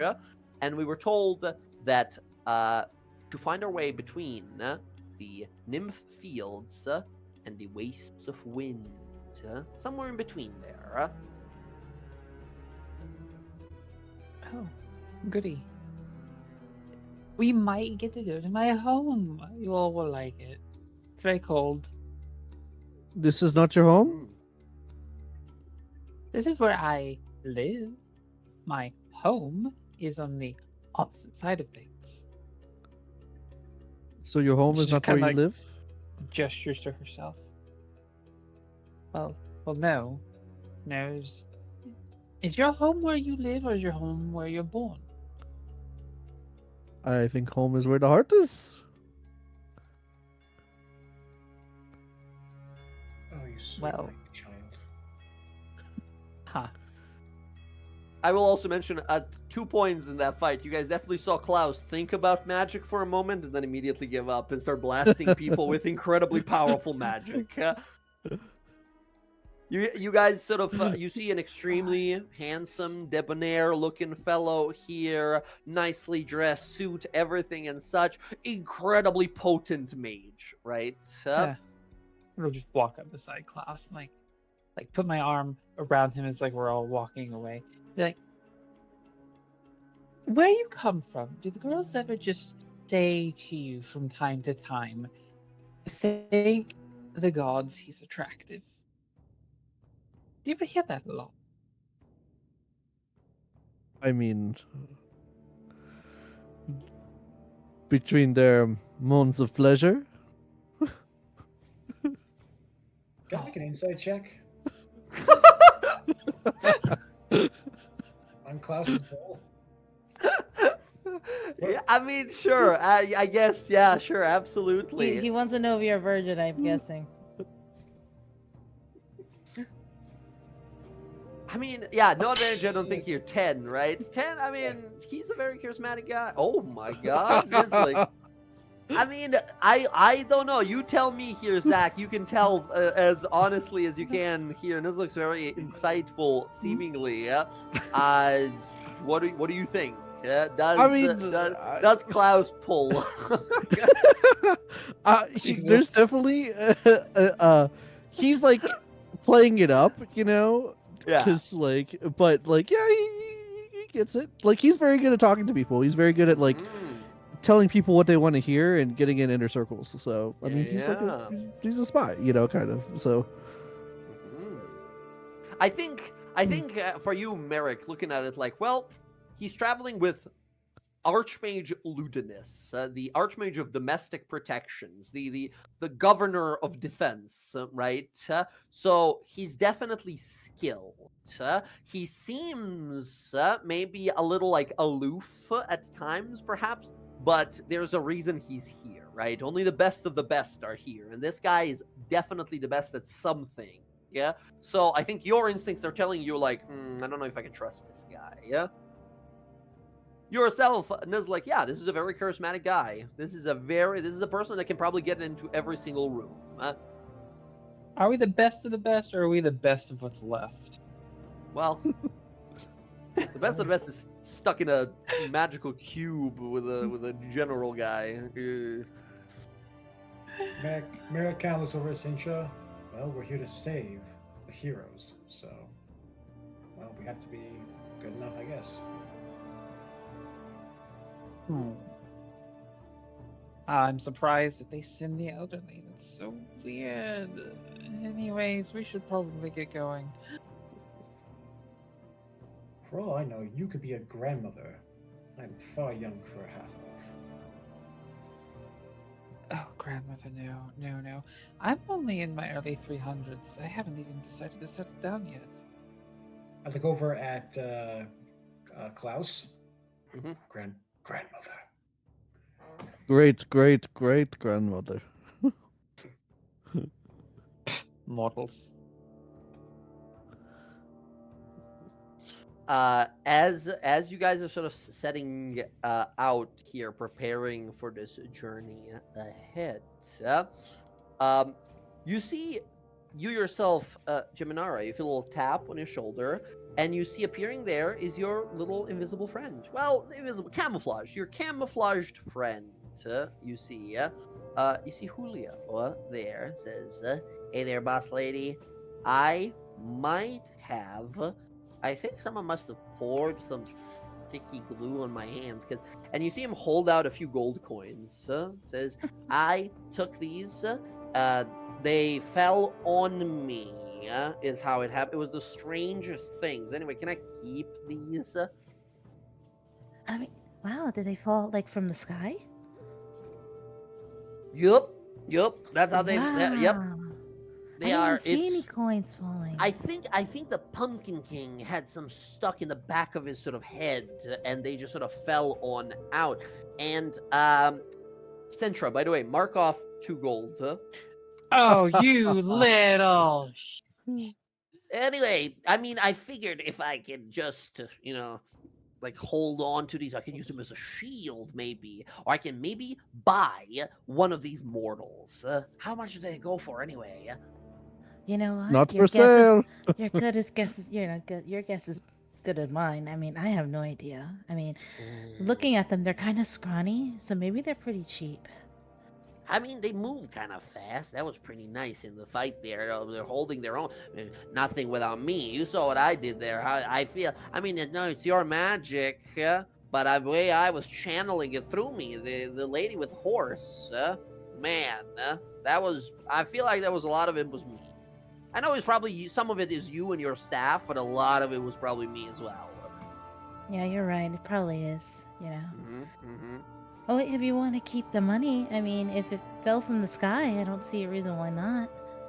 I have just now realized that we don't use money in the Feywild, so I don't actually know what to do with these, but I really want to keep them. I can like hold it for you if you want. Don't get me wrong, but like, what's mine is mine, that type of thing. But you don't have any pockets. Do you think you can knit me a vest? Whatever, just keep him for now. And he Okay. hands you 2 gold pieces. And he just sort of sits on your little shoulder there as you guys, see it just sort of camouflage and disappear. Do we As see it? you got, No. No, it is most of the He's time like in my visible and hair. He goes in my camouflaged. hair most of the time. Yeah, as you guys are sort of sitting there, there is this moment where we're like taking our rest here, preparing for the journey and such.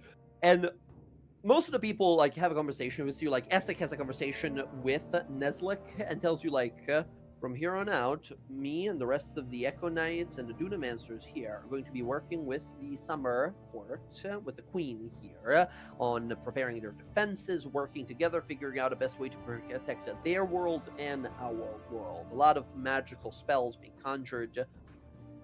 Next step is on to you here, Neslik. Well, at least you won't be there to slow me down.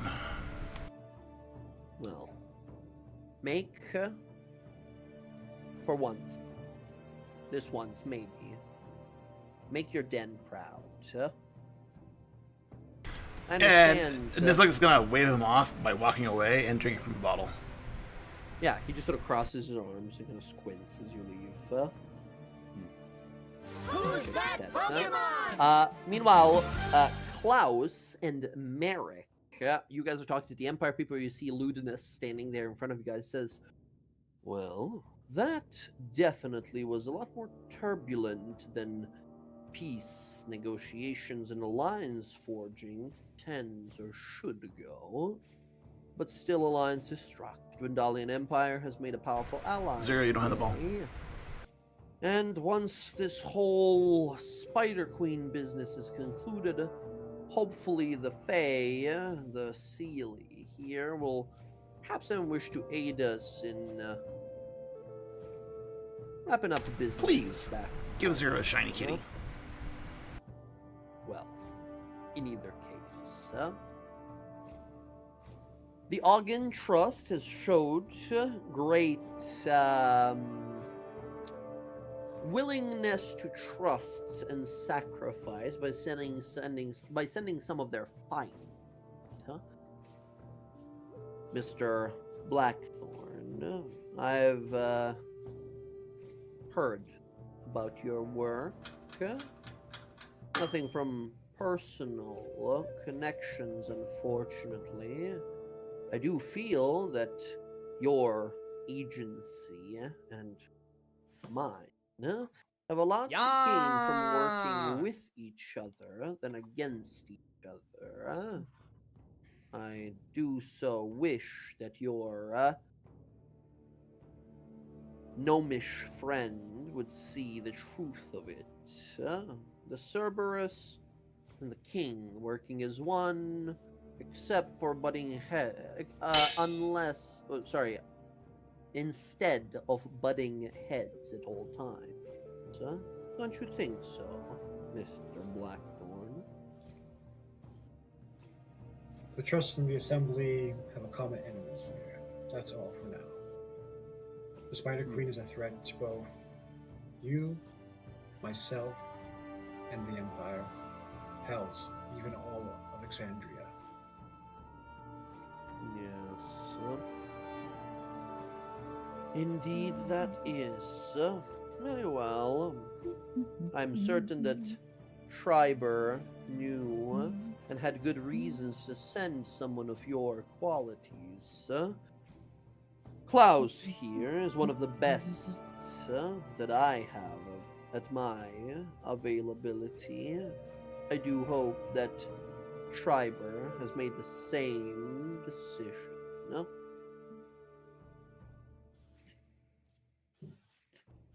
I kind of like look over at Klaus. He's young, but he's got potential. He shouldn't slow me down too hard. If you could keep up, old man.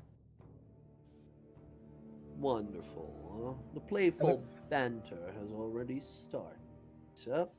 Klaus, here, you've seen him in the battle there. While you all struggled, he floated above the enemies without any effort or difficulty. Young, perhaps, but incredibly magically potent. Klaus, do make sure to make the Assembly proud on this mission. Of course. A little bow. Yes. I have a question. Yes, yes, of course. She's interjecting over here. Oh, that's you. I thought you were Jess asking. Gotcha. No, Sorry. no, that's not Gotcha, me. gotcha. Yes. I'm curious. You know, during introductions, I was back there watching everyone come in, your grand displays of everything. I could not help but notice, and she points at Merrick, you said you are here for a very particular individual. And these two looked very funny. So I'm curious, who is here for who? That was quite the sort of statement before the Sealy Queen, Mr. Blackthorn. I didn't know that you were familiar with one of those individuals that disappeared, died to the maddened ex-colleague of mine. Yeah? The trusts have eyes and ears everywhere. It's the reason why King Dwindle has great faith in our abilities. I just hope his faith hasn't been shaken by the betrayal from the assembly in the future. But don't worry, I'll make sure to clean up the mess you and your colleague has wrought. So, Interesting. to your question, Lady Sintra. Alcina is a hero to the Empire. And for the coming war that we are still embroiled with Jorhas, we need heroes to rally the people. Alcina could fit that role nicely. So she's just a hero to you. Person to be used. Very much like the trust, I guess. I look over at Deleth. Isn't she to you a hero? She is a ally to the Empire, that is certain, but let us not be concerned or distracted by these connections of emotion and empathy for our friend or such. We are here, first of all, to do a job, to save our good empire. If we happen to be able to save the likes of Alcina and the others, well, perhaps that is all for the better. At the same time, Klaus, you hear in your head the voice of Luna say, very odd that he's focusing on Alcina. Quite curious. I doubt that Alcina has any connections to the Ogden Trust, but if it is true, then she might not be as reliable as I thought. In like just telepathically, just like no, he's playing us. He's trying to get in our head. He's here for another reason. The king likes his games. He says out loud, well, in either case, we have our missions now. Me and the rest of the Magi, as well as the Ogden Trust agents, will remain here for the time being and organize a strategic defense, as well as start reinforcing their wards and seals. The Fey folk here like to think they are magic incarnate, but there's a reason that the planes were inherited by us mortals. I'm certain we have much to show them. Hi, Faye, standing right here. So you are, huh? He turns around and walks away. So, I appreciate a good mystery. I just want you two to know that. I think they're fun to unravel, amusing to figure out, and at the end, it's like it's like when you put the last piece in a jigsaw puzzle, there's that fun little just something in the back of your brain Get to the that makes point. you feel really good. Yes. The point is the Feywilds lives on emotion.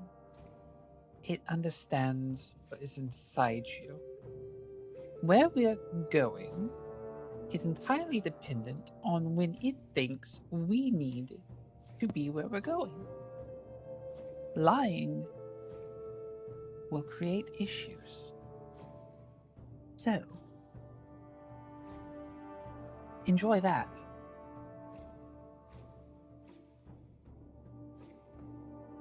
She gives What him are you saying? both. That I'm a liar? I'm saying there's a mystery. I think that's exactly what she's saying. You're a liar.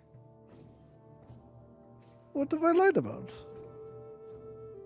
I'm not saying you are, but I'm not necessarily saying he is either.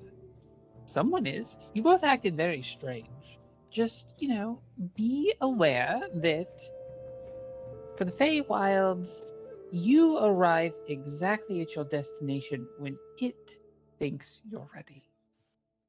Well, I can assure you, I am not lying. I am here to rescue a hero of the Empire, and that is exactly the Prime's honest truth.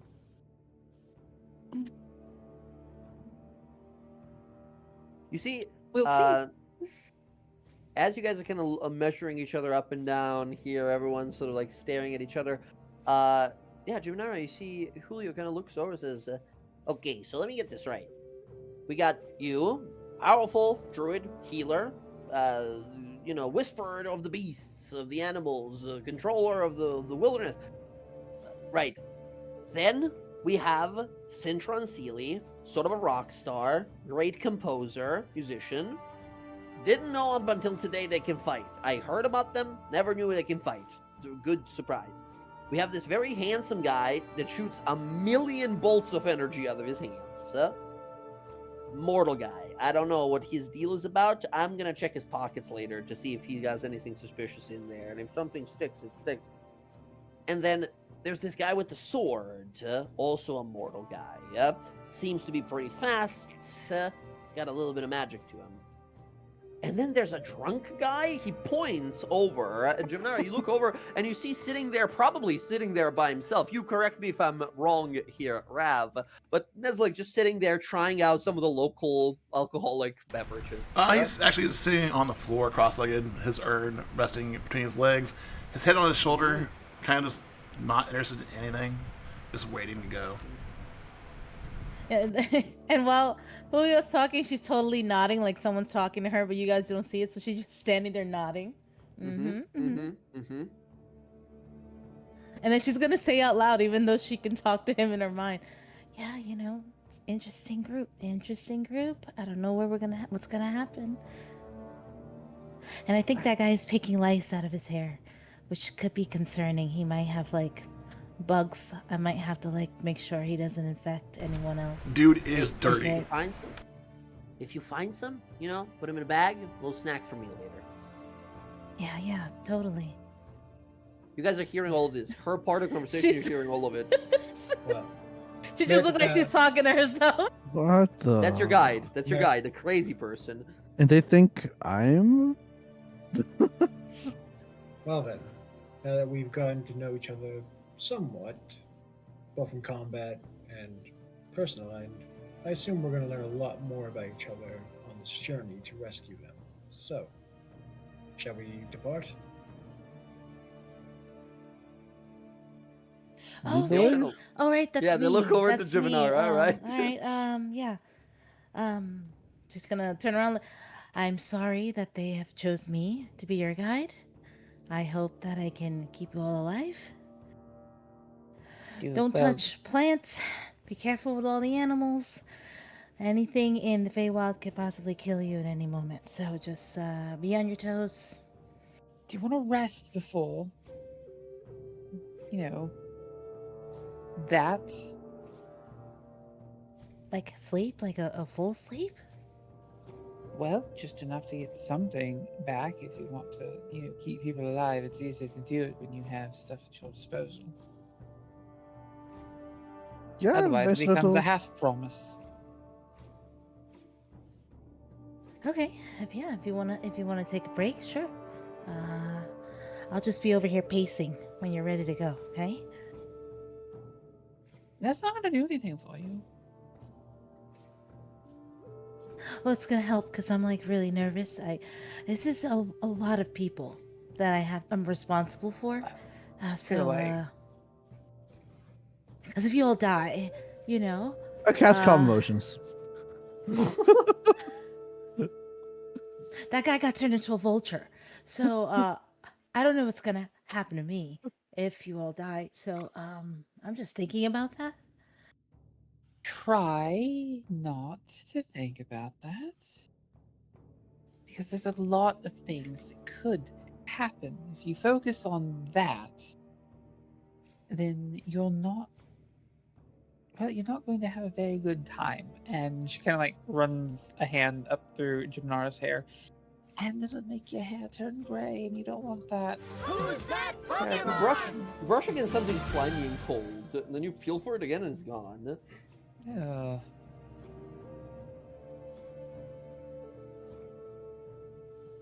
Just Sorry, I keep a lot of things in my hair. no, you're fine. I just would suggest sitting, breathing, and focusing on drowning out the noise.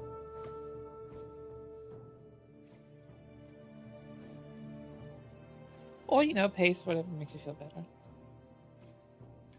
All right, well, she'll do a short rest with them if they want to do a short rest. We're gonna get long rest here in the summer court, in the court of summer, in the center of the Sealy's power. The rejuvenating magic of this place lets you rest very quickly, and yeah, you guys can go on this journey fully rested and prepared. No imminent attack has happened. No urgent action needs to be taken immediately. You guys are given a time frame of just enough time, and apparently you'll get there when you get there. Just before time when it happens. So the time is good. We're looking good on time, right?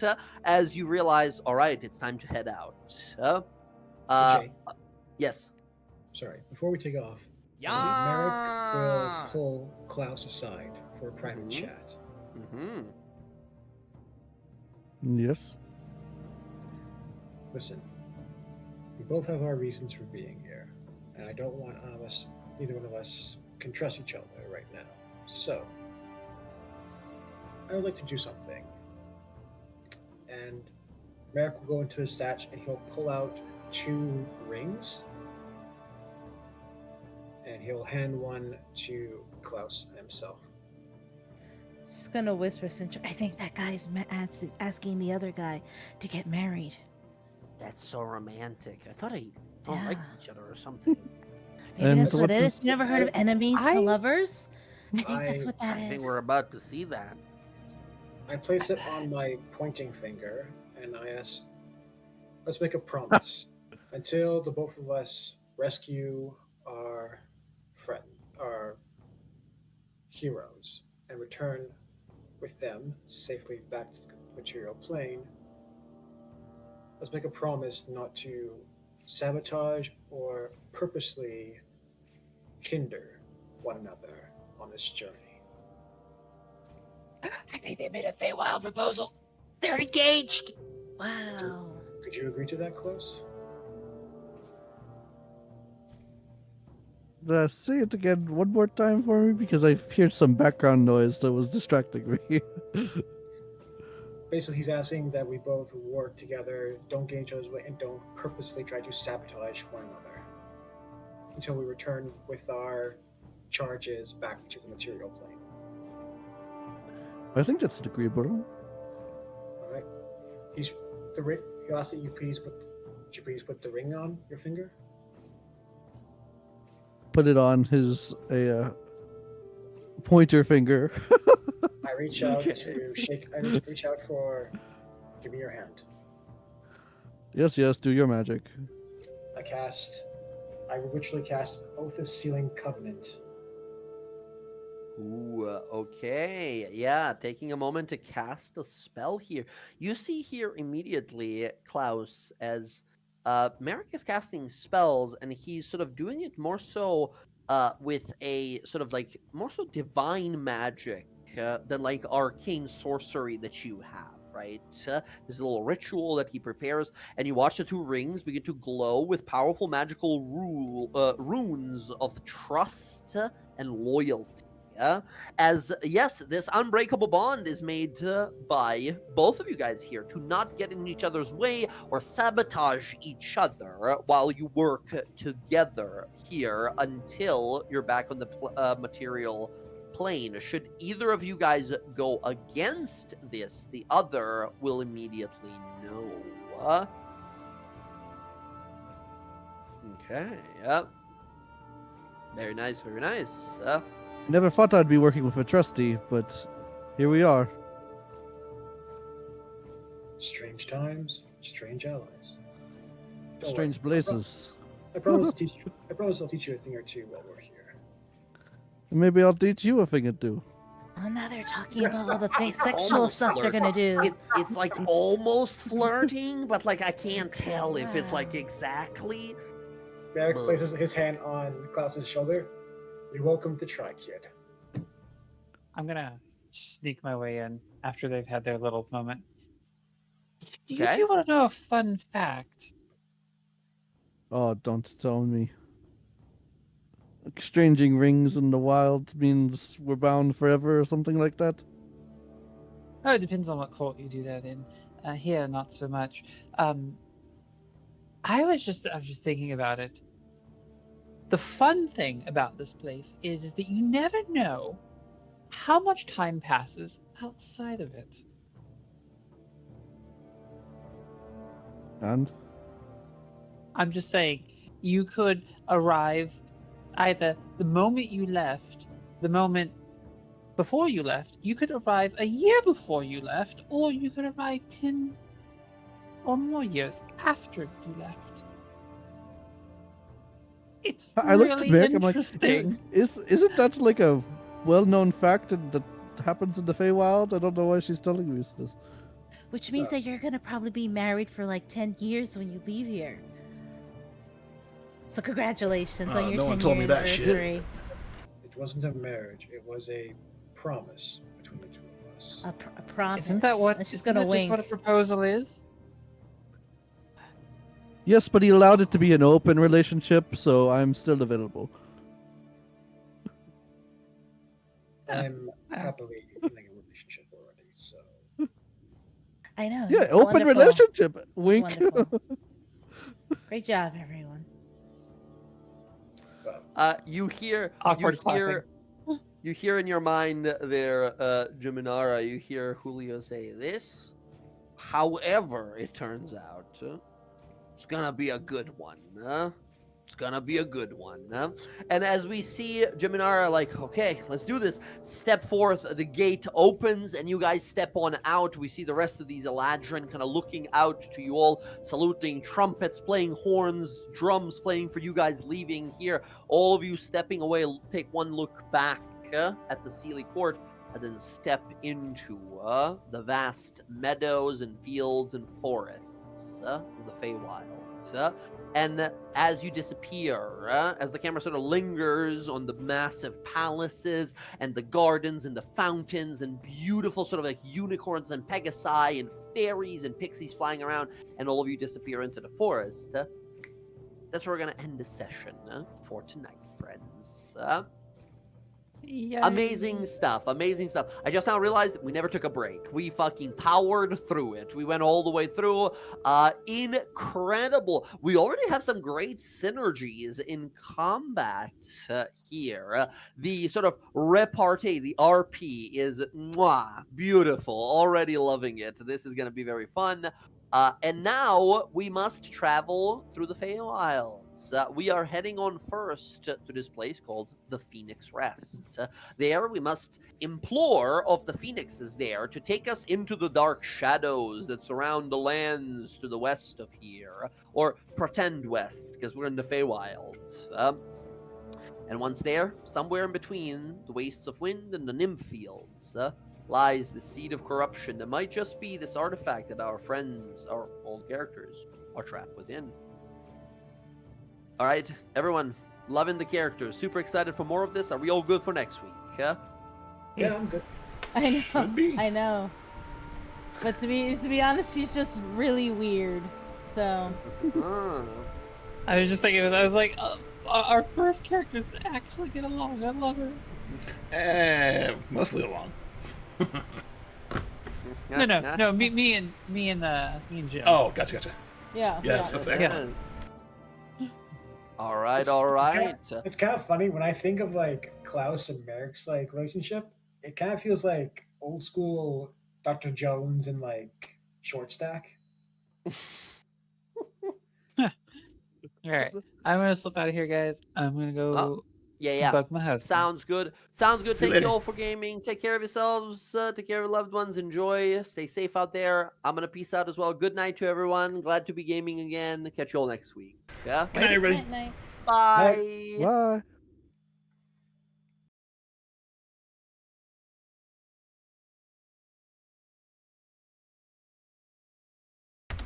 Okay, everyone. Thanks for hanging out.